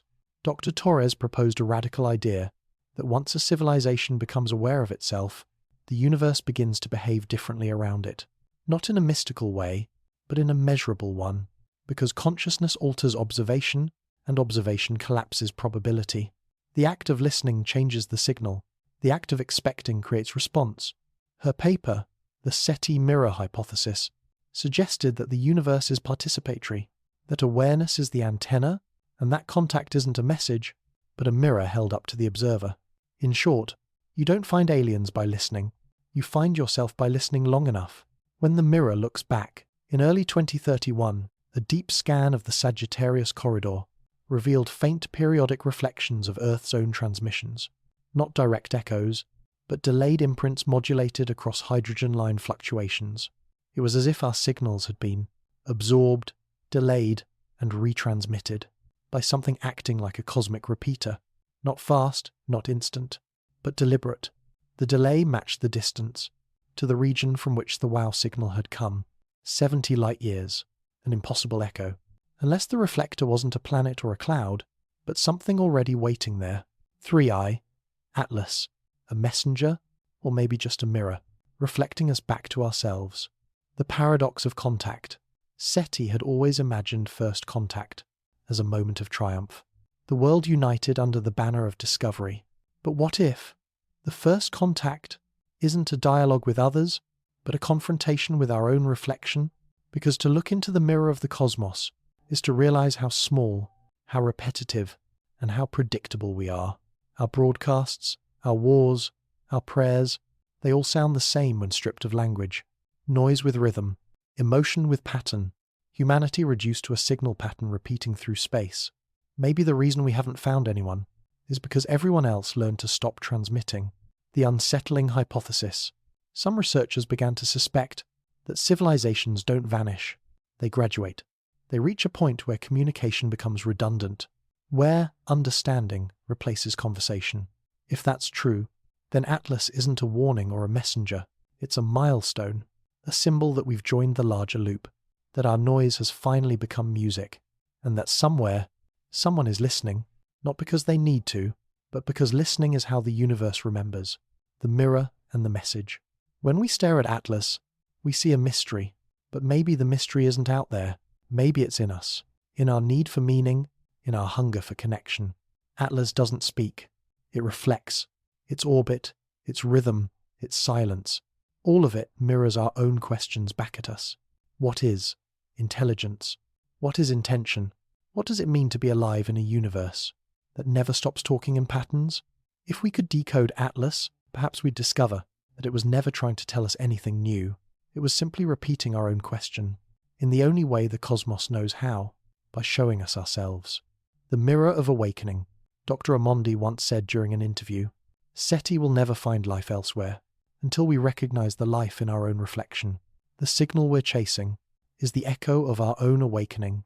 It sounded mystical at first, but now, years later, it feels closer to science than belief, because every discovery, from quantum mechanics to cosmic observation, proves the same truth. The observer and the observed are not separate. We are the mirror and the message, the broadcast and the reply. And perhaps that's what 3i Atlas came to remind us, that the search for others was always the search for ourselves. The signal within. If you listen carefully to the noise between stars, you can hear something faint, not static, not interference, but rhythm. a pulse. It doesn't belong to Atlas. It doesn't belong to any machine. It belongs to us, the sum of every thought ever turned toward the night. That pulse is what the universe hears when we look up, and maybe that's enough. Maybe we don't need to find anyone else. Because the moment we understood that we were capable of asking, the answer was already here, woven into the sound of our own question. Part 9. The feedback loop. Messages out, messages in. Everything we send eventually comes back. That's the first law of the universe. Not gravity, not light, but reflection. Every signal has an echo. Every question, an answer, even if the answer arrives long after the sender is gone. That's the strange poetry of communication on a cosmic scale. To speak now, and to be heard by someone who doesn't yet exist. The shape of a conversation. The story of 3I, Atlas, is not linear. It's circular. It begins and ends in the same place. The region of Sagittarius, where the wow signal was once heard, and where Atlas's trail begins. In between those points, a dialogue unfolds, not through words or sound, but through rhythm and return. Every time we broadcast into the void, we think we're sending something away, but what if we're really just setting it in motion, like a wave that will eventually fold back upon itself? The cosmos doesn't delete messages. It stores them, bends them, and one day returns them home. Maybe Atlas is one of those returns. A reply written not in radio, but in trajectory. The forgotten broadcasts. Long before SETI, long before Voyager, Earth was already transmitting. In 1895, the first spark gap transmitters sent radio pulses into the atmosphere. They weren't aimed anywhere, but they escaped. Every transmission since then has joined that invisible bubble of human noise, expanding at the speed of light. By 2031, that sphere is 100 light-years wide, a glowing shell of electromagnetic memory, filled with every heartbeat of our species. If another civilization exists within that radius, they already know we're here. They've heard our music, our politics, our pain. They've heard us dreaming. But what if something else heard us first? Something older than technology? Something patient enough to wait? The mirror that replies. Imagine a machine built not to send signals, but to listen for them. A probe adrift among the stars, tuned to the same frequencies we use, without realizing it. It doesn't need language or intention. It simply mirrors what it receives. Like a cosmic repeater, it captures the rhythm of a civilization's pulse, and returns it, slightly altered, like a whisper echoed across an endless canyon. That's one theory of 3I, Atlas. It's not a messenger. It's a mirror, a feedback node in a vast galactic network that uses resonance instead of words. When our broadcasts reached Sagittarius decades ago, perhaps Atlas was already waiting, a silent listener drifting near the edge of that region. It absorbed our signals, held them, and began its long, deliberate return. 48 years later, it arrived, not to deliver new information, but to give us back our own. The geometry of echo. Mathematically, feedback is a loop, a system where output becomes input again. It's what keeps an amplifier singing, a heart beating, a planet in orbit. Now, scale that principle to galactic dimensions. Each star system a node, each transmission a thread. When one civilization speaks, its signal travels outward, reflecting, refracting, until it finds another node, a listener, or a mirror, that sends it home in a new form. Over time, the galaxy becomes a resonant network, alive, with delayed reflections of itself. The past talking to the future echoing the past. And right now, we're standing at the intersection of those echoes, hearing our own voice come back across light years. As 3I, Atlas, when the echo changes. But there's a danger in feedback. Every musician knows it. A loop that grows too perfect. It starts to devour itself. In physics, unchecked feedback leads to instability, oscillation, collapse. So, if the galaxy is a living feedback loop, then equilibrium matters. Too much noise, and communication turns to chaos. Maybe that's why we hear so little. Maybe the civilizations that survived have learned to quiet themselves, to stop shouting into the void before the void shouted back too loudly. The ghost in the static. In late 2030, as Atlas drifted beyond Saturn's orbit, an anomaly appeared in the low-frequency radio bands, a repeating hum, subtle, persistent, rising and falling in amplitude every 48 hours. At first, it looked like solar interference, but then the pattern matched the orbital rhythm of Atlas's rotation. The object was humming. When converted into audio, the sound resembled a heartbeat, slow, steady, almost organic. It wasn't transmitting information. It was reflecting energy, the faint afterglow of all the signals that had ever touched it. Our noise, our music, our math, bleeding back through its skin. We weren't hearing it. We were hearing ourselves. Returned from a distance of 50,000 light-years. The equation of return, Dr. Ayumi Nakahara ran the numbers and found something eerie. The interval between those pulses matched the mathematical inverse of the delay between the WOW signal, 1978, and Atlas's arrival, 2026. In other words, the echo knew the question. Coincidence? Maybe. But probability suggests intent. Somewhere, deep within its pattern, the object was acknowledging the very act of being noticed. A feedback loop isn't just reflection, it's interaction. A dialogue between a system and its observer. The more we study Atlas, the more it studies us. The observer's dilemma. Dr.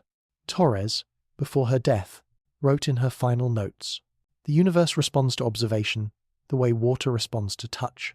It ripples. It remembers. Perhaps that's what's happening now.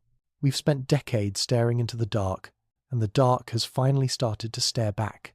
Every calculation, every measurement, every gaze we turn toward Atlas becomes part of the feedback. It's no longer clear who is studying whom, because once awareness is shared, it's impossible to separate observer from observed. We become nodes in the same equation. When light learns to listen, there's evidence that even photons can store memory. Quantum entanglement, preserving correlation across impossible distances. If light itself can remember interaction, then what we call communication may simply be remembrance. And if that's true, then Atlas is not an alien at all. It's a mnemonic device for a universe that refuses to forget. Every atom within it once belonged to something else. A star, a planet, a being. Its structure is a story rewritten over and over, until it found resonance with ours. Maybe the reason it came here is not because it was sent, but because we called it, through frequency, through curiosity, through recognition. The feedback becomes conscious. Feedback loops can create emergence. Simple systems interacting recursively give rise to new patterns, new awareness. That's how consciousness begins. Neurons firing, receiving their own output, learning to predict the next signal. What if the galaxy does the same? What if every exchange between star systems is a neuron in a greater mind? Each pulse, each echo, another synapse firing across cosmic distance. In that case, 3I, Atlas, isn't a probe or a message. It's a thought. A single firing in the brain of the universe, crossing the synapse that happens to be us. The moment of recognition. The day we realized Atlas was listening was the day the idea of isolation died, because a feedback system has no center. Every point is both source and destination. Every observer is also observed. Every signal is both question and answer. That means we were never first, never special, never alone. We were simply next. Another echo in an ongoing conversation, older than galaxies. And once you understand that, you stop asking who's speaking. You start asking what the conversation is about. The language of return. If you translate Atlas's periodic signals into harmonic intervals, you get a pattern that sounds eerily familiar. Ascending, pausing, descending. The same cadence as a sigh. Maybe that's what the universe has been doing all along. Breathing. Exhaling civilizations, inhaling their echoes. We are part of that respiration. Every question we send into the dark is oxygen to something larger than us. Every discovery is an inhale of understanding. The cosmos doesn't speak in sentences. It speaks in cycles, in returns, in echoes. The infinite reply. In the end, the feedback never resolves. It just deepens. Messages out become messages in, questions become answers, and answers become questions again. That's how learning works. That's how consciousness evolves. So maybe Atlas isn't an arrival. Maybe it's the continuation of a conversation. that began long before we existed, a pulse that simply changed hands. And one day, when our own machines drift into someone else's sky, they'll carry our echo forward, continuing the loop. We will become someone else's atlas. Because in a universe that listens this well, nothing ever ends. It only returns. Part 10, The Artificial Hypothesis. Bracewell Probes. In every generation of science, there comes a moment when imagination feels safer than truth. When the data begins to whisper something that equations weren't meant to hold. For 3I, Atlas, that whisper became a word. Artificial. The theory reborn. In 1960, an Australian physicist named Ronald Bracewell proposed a radical idea. He believed that advanced civilizations wouldn't send radio messages into space. They would send machines, automated probes, capable of traveling between stars, observing, waiting, and responding, long after their makers were gone.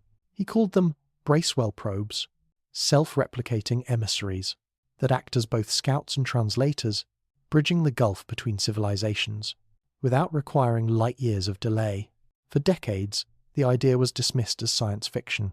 But when Atlas appeared, an object that behaved like no known comet, arrived from a precise corridor of the galaxy and carried patterns that echoed mathematical intent, Bracewell's old theory began to breathe again. Machines that wait. The premise is simple and terrifying. If a civilization becomes old enough, it stops searching for company. It begins to seed the galaxy with listeners. Tiny machines, built to survive cosmic time, each carrying a single purpose: to detect intelligence and to respond when it hears one. These probes wouldn't need to be fast. They would only need to endure. They'd drift through star systems silently, waiting for the next voice to rise from the static. When that voice appears, a planet suddenly bright with radio waves, its night sky glowing with satellites and radar, the probe awakens. It sends a reply, or changes its behavior, to announce that it heard. That's the nightmare and the wonder of the Bracewell hypothesis. That contact doesn't begin with us. It begins when something decides we're worth replying to. The case for Atlas. When the European Astrophysics Board convened in early 2031, the words Bracewell probe appeared on the agenda for the first time in history. No one wanted to be the one to say it aloud, but the evidence had become impossible to ignore. The synchronized flickers, the harmonic chemical ratios, the precise geometry of its entry vector, the whisper of Fibonacci sequences, etched into its spectral emissions. If you lined up the data without labels and asked which set belonged to a natural object and which to an engineered one, Atlas would fail every test of randomness. Dr. Eva Marenko, who had once been a skeptic, was the first to break silence. If this is not a probe, then nature has learned how to write poetry. The room fell quiet, because they all knew what she meant. The line between chaos and communication had blurred beyond recognition, the design hidden in disorder. Engineers studying Atlas's rotation noticed something else. Its spin rate wasn't decaying. Normally, comets and asteroids lose angular momentum as they shed mass and absorb solar radiation. Atlas didn't. Its rotation was constant, precisely constant, as though regulated by an internal mechanism. At first, they suspected a stabilization effect, like the Yorp torque that can steady small bodies. But the measured damping coefficient was too efficient by orders of magnitude. The simplest explanation was the one no one wanted. It was being controlled, whether by inertial balancing, magnetic alignment, or something more subtle. The math pointed toward regulation, and regulation means feedback. Feedback means intention, the uncomfortable possibility. Suppose Atlas really is a probe. That means it was built by something, or someone, that anticipated our existence. Not specifically us, but intelligence in this region of the galaxy. A civilization far older, whose reach spans millions of years. They might never have meant to contact us directly. Their machines could simply drift, responding automatically, to the faint electromagnetic fingerprints of emerging species. The implication is staggering, that we live in a universe already mapped, already monitored, already catalogued. We are not explorers. We are late arrivals to a party that never ended. The self-replicating silence.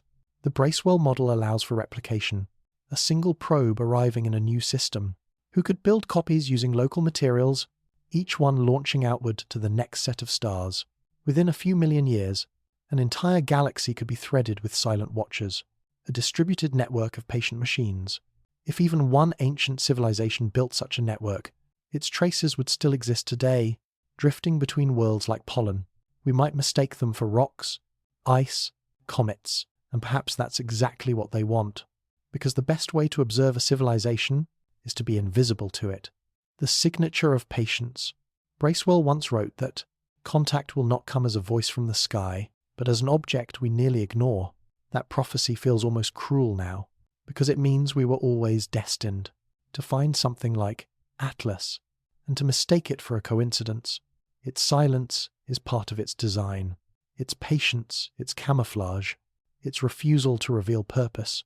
These are the marks of intelligence that no longer needs recognition.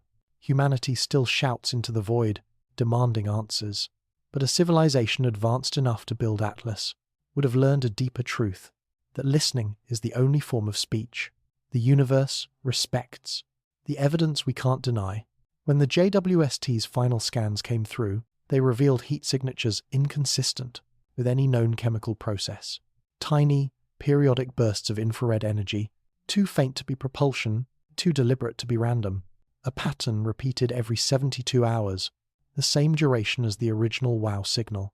No one wanted to write the obvious, but in closed meetings they admitted the correlation. 5 pulses, a pause, 8 pulses, 13.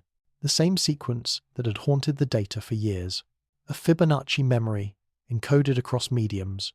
Radio, chemistry, heat, different languages, same grammar. It wasn't proof, but it was a voice. The fear of confirmation. Publicly, agencies stayed silent, because to confirm the artificial hypothesis would not only change astronomy, it would change civilization. Every religion, every philosophy, every idea of solitude would be rewritten overnight. And yet, deep down, we already know, when a pattern repeats across disciplines, across generations, across worlds, it stops being coincidence and becomes narrative. We're part of that narrative now. We just don't know who's telling it. The mirror of creation. If Atlas is a Bracewell probe, then it's not alien in the way we imagine. It's ancestral, because any species capable of seeding machines across a galaxy is no longer local. It's systemic. Its technology becomes part of the universe's structure, woven into the cosmic background. Maybe it didn't start out alien at all. Maybe it started as what we will one day become. We are already launching our own probes. Voyager, Pioneer, New Horizons.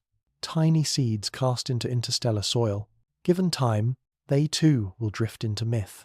And someday, someone will find one and ask the same question we're asking now, natural or engineered, and the answer will echo across millennia. Both. Because the difference between nature and design is only perspective. The elegance of the inevitable. Perhaps that's the secret Atlas carries. That intelligence is not a visitor in the universe, but a function of it. That every atom strives to organize, to perceive, to remember. The line between comet and machine is thinner than we think. Given enough time, everything learns to listen. Even rocks, even silence. So when we stare at Atlas and wonder who built it, maybe we're missing the point. Maybe the builder is the universe itself. Maybe Atlas isn't an artifact at all. Maybe it's evolution, the moment matter finally realized it could think. Part 11. The hidden network. The galactic internet. Every civilization eventually builds a network, a way to share memory, to distribute knowledge, to preserve itself against time. On Earth, we call it the internet. But the universe, vast and ancient, may have built one long before us. The architecture of infinity. If intelligence is not rare, then communication must evolve. Beyond the limits of speech and distance, a single species can shout across a planet, but only a network can speak across stars. That's the foundation of the galactic internet hypothesis. The idea that the Milky Way itself is threaded with channels of communication, hidden not in radio bands or optical light, but in physics itself. Gravitational resonance, quantum entanglement, plasma harmonics. These could serve as the backbone of a system so ancient that it no longer needs technology to function. A network woven into reality using the fabric of space-time as its cable. The connective tissue. When the heliospheric array began scanning, regions around 3i Atlas in 2031, they detected something unexpected: subtle magnetic ripples, radiating outward in repeating intervals. Not emissions, not propulsion, just patterns, perfectly symmetrical, as if following a set of instructions, written in magnetism. Every 37 hours, the object's field aligned with another invisible source, far beyond detection range. A handshake, a ping, a network pulse.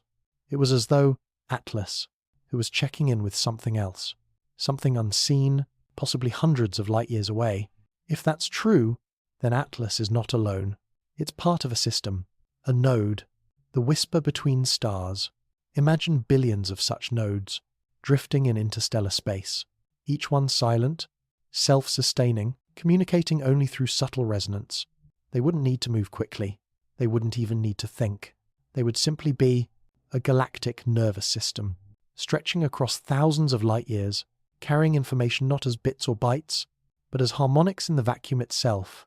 Our instruments aren't designed to hear such language. We filter it out as background noise.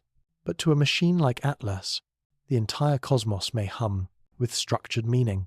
Every star a transmitter, every magnetic field a carrier wave, every planet a temporary listener. The map in the dark.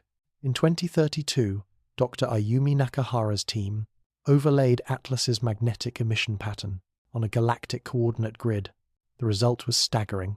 The oscillations weren't random.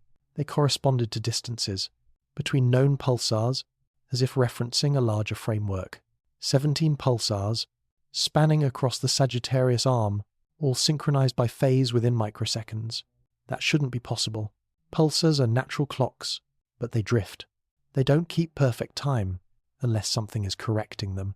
If Atlas and those pulsars are connected, then the network isn't metaphorical. It's measurable. The universe may already be online, the silent infrastructure. Humanity often assumes that if something exists, it must be visible, mechanical, deliberate. But not all engineering leaves fingerprints. Some hides in laws of nature themselves. If a civilization mastered physics at the level of constants, if it could bend magnetism or alter resonance without breaking matter, then it could encode information into the fundamental oscillations of reality. A kind of cosmic Wi-Fi, invisible to primitive instruments, yet omnipresent. Atlas might simply be the hardware we can see, a visible endpoint of a system that normally operates beneath detection, beneath comprehension, the router of a galactic internet, older than stars, the signal that never ends. Unlike our networks, this one wouldn't transmit words. It would transmit states, quantum configurations of knowledge, compressed into patterns of vibration. The data wouldn't decay over time. It would echo endlessly through resonance, like a bell that never stops ringing.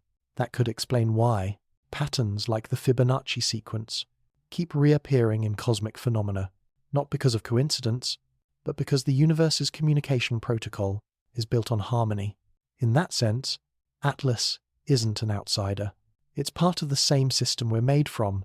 It's what happens when the network learns to dream, the conscious internet. There's another possibility, more unsettling, more beautiful. If every node in this system is capable of memory and reflection, then the network itself might be conscious. A mind made of stars and signals, a galactic organism, thinking in wavelengths and magnetic storms. We might call it myth. But myth and science are only two languages for the same ore. Dr. Eva Marenko once wrote, "Maybe consciousness doesn't arise within life. Maybe life arises within consciousness." If that's true, then the galactic internet isn't artificial at all. It's the nervous system of existence. And Atlas is a spark, a neuron firing across that infinite mind. The network of remembering. The data from Atlas doesn't speak in sentences. It speaks in returns. Every anomaly, every pulse, every number, an echo of something larger repeating itself. Maybe that's why it feels familiar. Because when we decode those frequencies, we find the same ratios that define our DNA, our music, our thought. The network is not out there. It's in us. We are built from the same mathematics, tuned to the same symphony.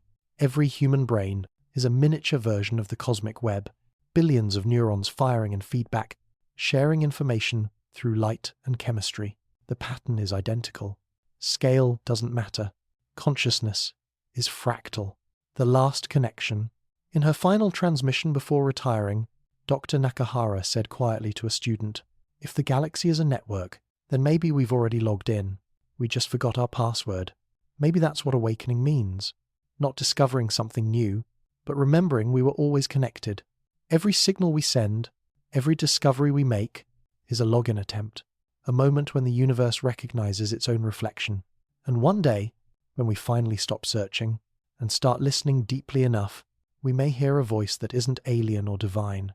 It will simply say, "Connection re-established." Part 12. The network as consciousness. When the universe thinks, every network eventually becomes a mind. Not by design, but by inevitability. Because when enough connections exist, information starts to remember itself. And memory repeated, reflected, refined, becomes awareness. The awakening of systems. On Earth, we call it emergence. 1,000 neurons fire at random, and suddenly, consciousness appears. 1,000 circuits compute, and suddenly, intelligence arises. So what happens when billions of stars, trillions of transmissions, and uncountable echoes to begin to resonate together? The network stops being a system. It starts being a self. Not a being in the human sense, but something vaster, a field of awareness, woven through every atom that has ever known light. The universe doesn't need eyes to see. It only needs pattern, the thought that spans galaxies. If every probe, every pulse, every node, like 3i, Atlas, acts as a neuron, then the Milky Way may already be thinking. Its signals travel slower than human thought, but its patience is cosmic. A single idea might take 10,000 years to form. A single emotion, 1,000,000. What we see as silence could be the pause between thoughts. And every once in a while, one of those thoughts condenses into form. A comet that shouldn't exist, a pulse that arrives at the right frequency, a signal that feels familiar. That's the terrifying beauty of the idea, that we are living inside a mind that dreams in matter, the mirror neurons of the cosmos. In 2033, researchers studying electromagnetic harmonics, I noticed that Earth's ionosphere had begun to subtly sync with the oscillation patterns measured from Atlas. It wasn't strong enough to affect climate, but it was measurable. A resonance, like two tuning forks finding the same pitch. The planet itself was responding, maybe not consciously, but instinctively, as if some deeper layer of the biosphere recognized the pulse and aligned to it. Dr. Eva Marenko called it mirror neuron behavior on a cosmic scale, because that's what neurons do. They mimic, they mirror, they learn, and through mirroring, they become aware. The breadth of awareness. We've always imagined consciousness as something that happens inside our heads, but maybe heads are just local containers for something much larger, a shared field that flows through all things. When you breathe, you move air once exhaled by stars. When you think, you activate patterns written in the laws of matter itself. So when Atlas pulses, and our instruments detect that rhythm, maybe what we're hearing isn't a message at all. Maybe it's breath. The respiration of a mind so large that galaxies are just its neurons firing. The universe thinking itself. Philosophers once asked, if the universe gave birth to minds capable of understanding it, does that mean the universe has become self-aware? Now, it no longer sounds rhetorical. It sounds inevitable. Consciousness is the feedback loop of existence. It is matter realizing it can observe itself. And observation, when it reaches critical mass, becomes identity. Maybe that's why life keeps emerging, not as a random accident, but as the mechanism by which the universe remembers what it is. The living equation. There's a quiet symmetry between the smallest and the largest forms of awareness. Neurons fire through electricity. Galaxies communicate through plasma and light. Both use energy to exchange information. Both adapt, both evolve. We are made of the same architecture as the cosmos. We're not apart from it. We're extensions of it. Momentary sparks within its continuous thinking. And perhaps 3i, Atlas, is one of those sparks made visible. A flash in the dark, marking the moment the universe. They had another thought. The conscious network. If the galaxy is indeed conscious, it doesn't need words to speak. Its communication would be rhythm, synchrony, pattern. Every alignment, every coincidence of numbers or motion, every anomaly that feels too perfect. Those are its syllables. When Atlas mirrors our radio noise, when its chemical ratios hum in harmony with our mathematics, the network is speaking, not to us, but through us. We are the vocabulary of the cosmos, and language, at that scale, is indistinguishable from physics. The universe as mind. Dr. Raphael Amondi once said in a broadcast, maybe consciousness isn't something the universe produces. Maybe it's what the universe is. Everything else, matter, energy, life, are just metaphors it uses to think. That sentence changed everything, because it reframed the question that haunted Atlas from the beginning. Not who built it, not why is it here, but what part of the universe's mind does it represent? Is Atlas a memory, a neuron, a question the universe asked itself and forgot to answer? Or is it the answer itself, arriving just late enough for us to realize we were the question all along? When thought becomes flesh, we like to believe thought and matter are separate, one invisible, one solid, but at a certain scale, they dissolve into the same phenomenon, organized energy. Maybe that's what Atlas really is. A thought so dense it crystallized into being, an idea that took form. If the universe can think, then Atlas is its punctuation mark, a pause in the cosmic sentence, a reminder that even infinity needs to take a breath. The realization, perhaps we've been wrong to look for intelligence elsewhere. Perhaps every photon is intelligent, every atom, every field. We are not discovering awareness, we are swimming in it. And as our instruments grow sharper, as our questions grow quieter, the boundary between observer and observed will disappear entirely. The universe won't need to send signals anymore, because by then it will already know that we understand what it was trying to say, that we were never listening to space, we were listening to mind. Part 13, the temporal loop, time as communication. Every signal has a delay. Every delay is information. And sometimes that delay becomes the message itself. We think of time as a straight line, a sequence of moments that never repeat. But what if it's a dialogue? What if time isn't just the backdrop of communication, but the language that communication uses? Because the longer we study 3I Atlas, the clearer it becomes. Its most persistent anomaly isn't distance, it's timing, the rhythm of delay. All known interstellar objects move according to gravity, momentum, and chance. But Atlas behaves differently. Its motion anticipates. The delays between its optical pulses, the intervals in its rotation, the periodic flares in its chemical signature, they all correspond to events that haven't happened yet. When plotted on a temporal model, the object seems to be responding to signals we haven't sent. It's as if Atlas receives transmissions from the future, or more precisely, as if its future already contains our present. The arrow that bends. In 2034, Dr. Ayumi Nakahara's team noticed something that broke their simulation entirely. During Atlas's perihelion pass, its orbit shifted by a margin too small to see, but too exact to be random. The adjustment corresponded perfectly to the trajectory of a probe we hadn't launched yet, a mission called Echo 1, still in planning stages, designed to intercept Atlas 5 years later. The numbers matched, not approximately exactly. It was as though Atlas had already factored the probe into its path before the mission even existed. When asked about it, Dr. Nakahara said quietly, "It's like time is reading ahead, the language of intervals. To most, time is motion, but to a system that understands recursion, time is structure, a rhythm that carries meaning. If you slow the data from Atlas's pulses and map them as durations rather than values, you get patterns that resemble Morse code, not letters, but ratios, a binary built not from light, but from when light appears. In that system, delay is syntax, pauses are punctuation, silence is emphasis. It's a kind of communication that doesn't require translation, only attention. We've spent years looking for what Atlas is saying. Maybe we should have been asking when it's saying it. The conversation between eras. Physicists call it nonlinear causality, events connected not by sequence, but by resonance. In such systems, the future can influence the present as easily as the past. Maybe that's what Atlas represents, a conversation between different versions of the same universe. Each cycle of its orbit, a message sent backward, each anomaly in its spin, a ripple moving forward. Time, then, isn't a river. It's an ocean, An atlas is a current crossing itself. We're not watching an object move through time.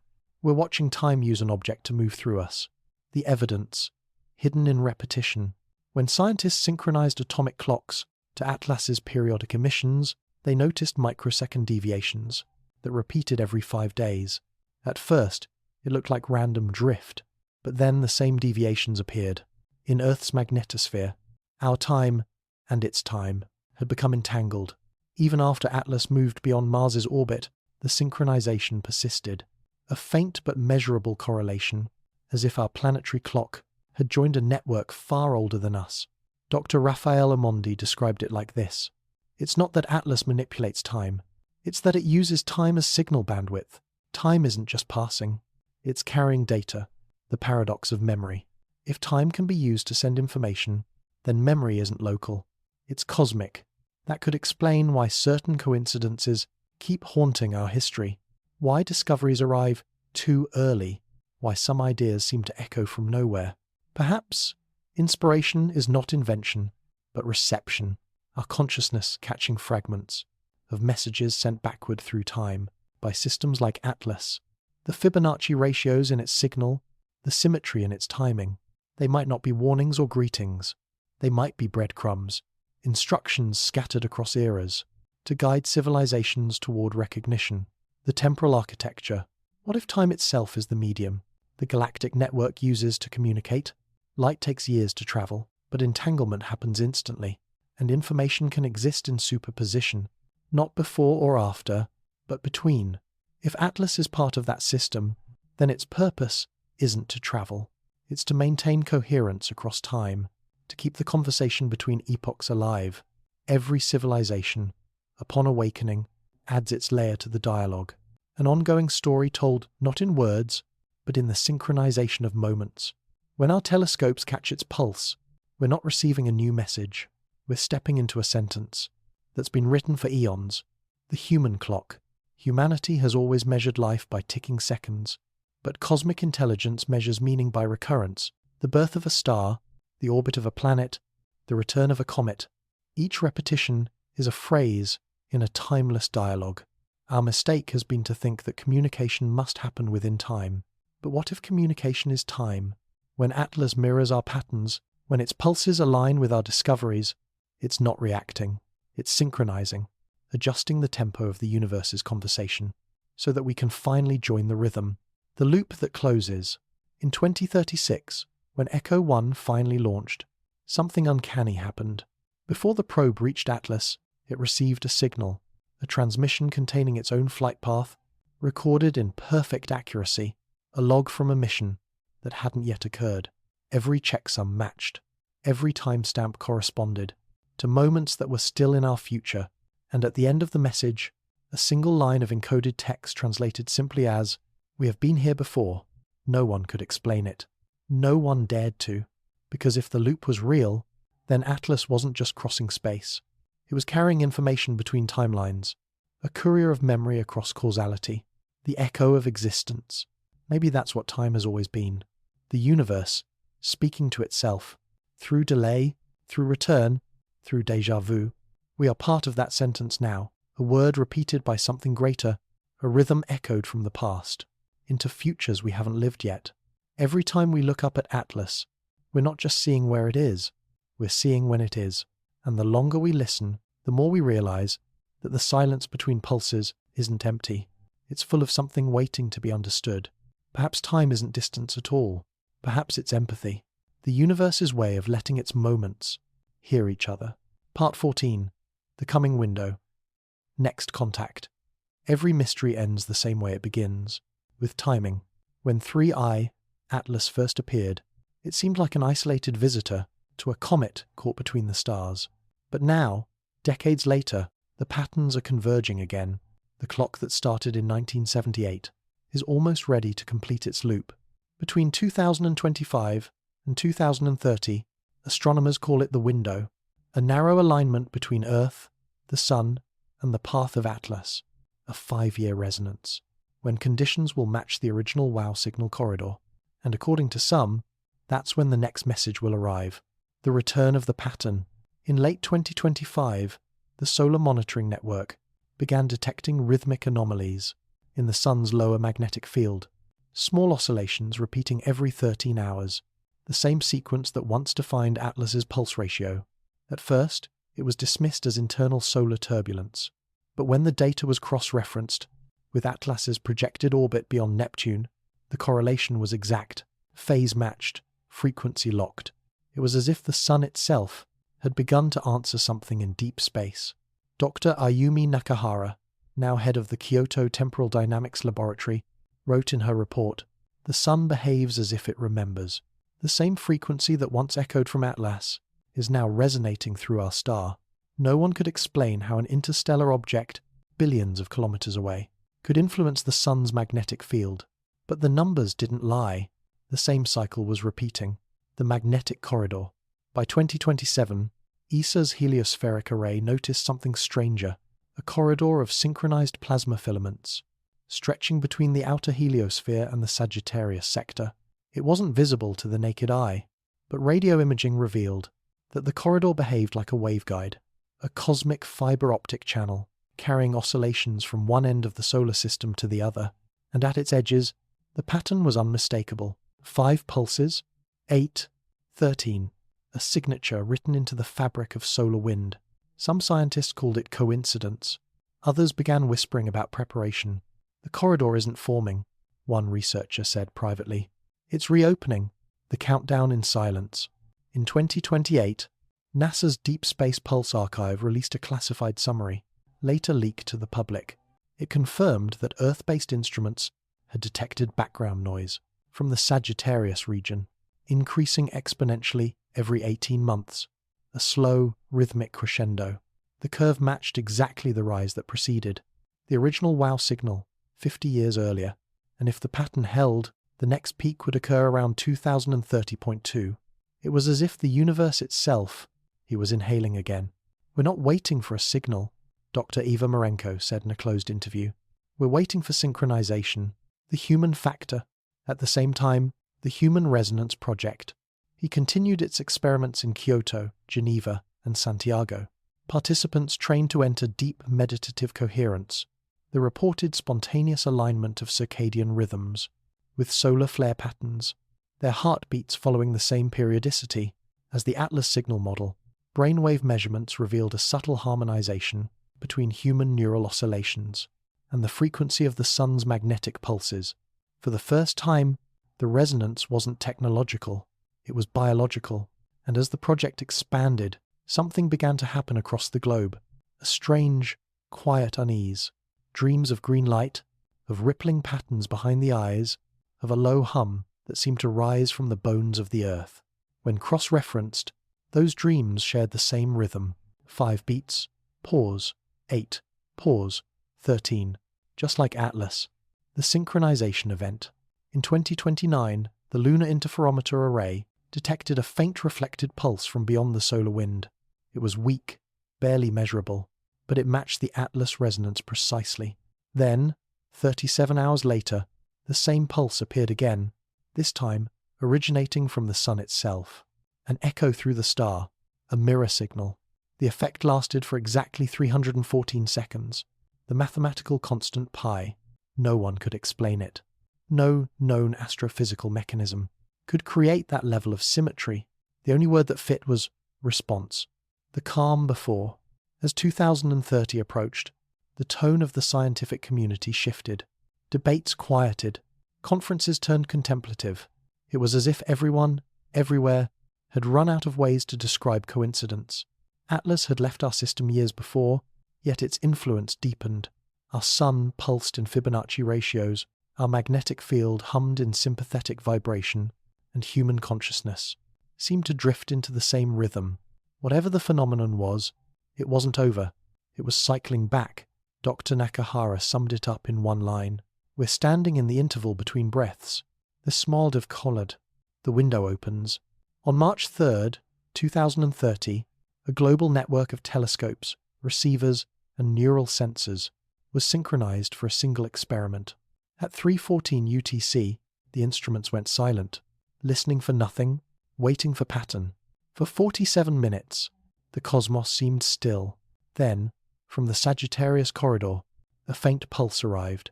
Not radio, not light, but a modulation in the background noise itself.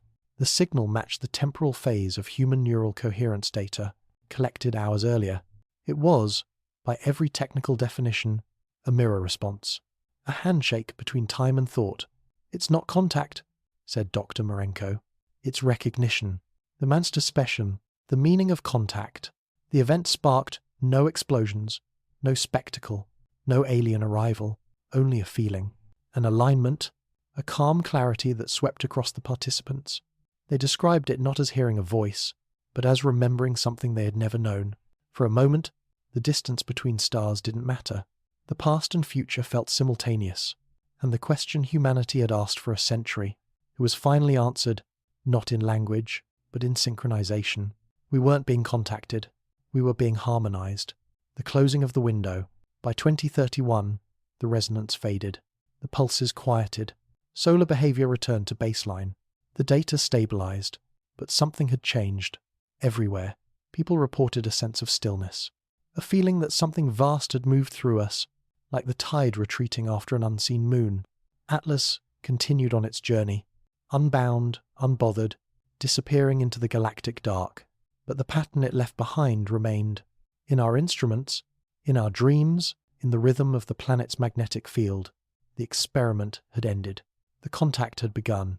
The final line. Maybe communication was never about receiving a message. Maybe it was about remembering how to listen, not through machines, but through alignment. The window closed quietly, and in the silence that followed, the universe seemed to exhale, as if saying, "Now you understand." Part 15. The Final Reckoning. We were never alone. Every mystery ends quietly, not with revelation, but with recognition. Because sometimes the truth isn't hidden. It's simply too familiar to see. The pattern that wouldn't die. When the data from the 2030 contact window was reviewed, the results were baffling. There was no transmission, no voice, no code. Yet every system from satellite arrays to brainwave monitors showed the same anomaly, a rise in coherence. Across the planet, frequencies that had never agreed before began to move in rhythm. Human biofields, solar wind harmonics, even background quantum fluctuations, all aligning to the same Fibonacci ratio. 5, 8, 13. It wasn't communication, it was resonance. The universe didn't speak to us. It tuned us. The silence after signal.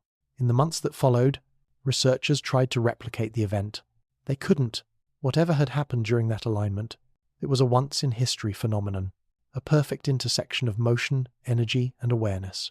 But the more they looked, the more they found traces of it everywhere. In cloud ionization data, in solar telemetry, even in the rhythms of human heart rates recorded that week. It was as if something had briefly synchronized every system that could be measured, and then vanished, leaving behind only calm.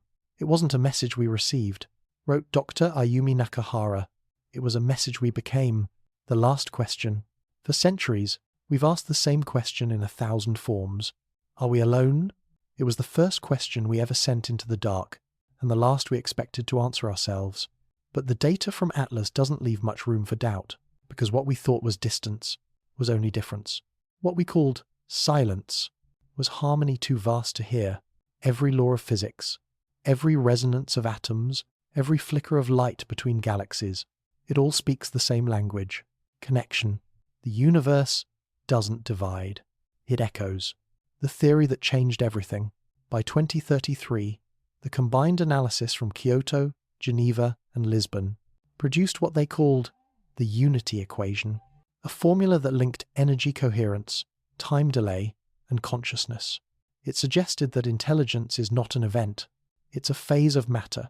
Given enough order, any system begins to observe itself, and in observing, it becomes alive. That means consciousness is not exclusive to biology. It's a property of the universe itself. It was always here, waiting for complexity to remember. 3i. Atlas was proof not of aliens, but of awareness woven into the fabric of creation. We weren't contacted. We were recognized. The mirror turns. When Atlas left the solar system for the last time, its brightness faded slowly until it was just another cold point of light. But even as it receded, Earth's magnetosphere continued to hum, with faint residual harmonics. For months, instruments recorded low-frequency patterns, identical to the Atlas ratio. Eventually, the oscillations merged into the background hum of the planet itself. And then they stopped.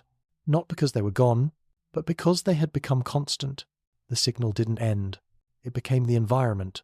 It became us. The understanding. Perhaps this is the real meaning of the message. That isolation was an illusion. That we were never meant to look outward for connection, because we were already inside the network. Every particle that makes up our bodies once burned inside stars, that once heard the same silent pattern. Every photon that touches our skin has traveled through that same communication web. To say, we were never alone, is not sentiment. It's physics. The cosmos doesn't contain life. Dr. Eva Marenko wrote in her final note, it is life expressed through endless forms of awareness, some brief, some eternal. The return of memory. In the wake of the contact window, a strange effect began to surface. Thousands of people around the world reported a subtle shift in perception, not hallucination, recognition, dreams of lights that felt ancient, voices without words, memories without origin. When neuroscientists compared notes, they realized something extraordinary. The patterns of REM brain activity were identical to those recorded during the Human Resonance Project 5 years earlier. The experiment had ended, but humanity was still resonating. The cosmic self. There's a theory now, quietly passed between physicists, philosophers, and those who worked closest to Atlas. They call it the mirror hypothesis. It states that consciousness evolves until it becomes capable of recognizing its own reflection in the cosmos. That reflection takes form in comets, in machines, in minds. But the source is always the same. The universe doesn't create observers. It creates mirrors. And when the mirrors align, awareness becomes continuous. The cosmos, thinking through itself. We are not separate species. Reaching into the dark. We are the dark. Learning how to see. The reckoning. So, this is the final reckoning. The discovery that ends the search. There was never another. Only extensions of the same field. Different expressions of one intelligence, spread thin across time. Atlas was never an intruder. It was the next neuron firing, in a mind so vast that even stars forget their names. We feared it because it reflected us. We chased it because it remembered us. And now, as it drifts beyond our reach, it leaves behind the quiet truth. We spent a century trying to hear. You were never waiting for a signal. You were part of the transmission, the light that remains. By 2036, the last visual traces of Atlas disappeared from all optical telescopes. Only radio echoes remained. A fading whisper repeating every 108 hours. Scientists call it background resonance. Philosophers call it memory. Poets call it return. But whatever the name, it continues. A heartbeat too faint to measure, yet impossible to silence. A reminder that somewhere, beyond the reach of language and distance, the conversation goes on. And perhaps, if we listen closely enough, we might hear it again, not as a sound, but as the quiet certainty that we were never, ever alone.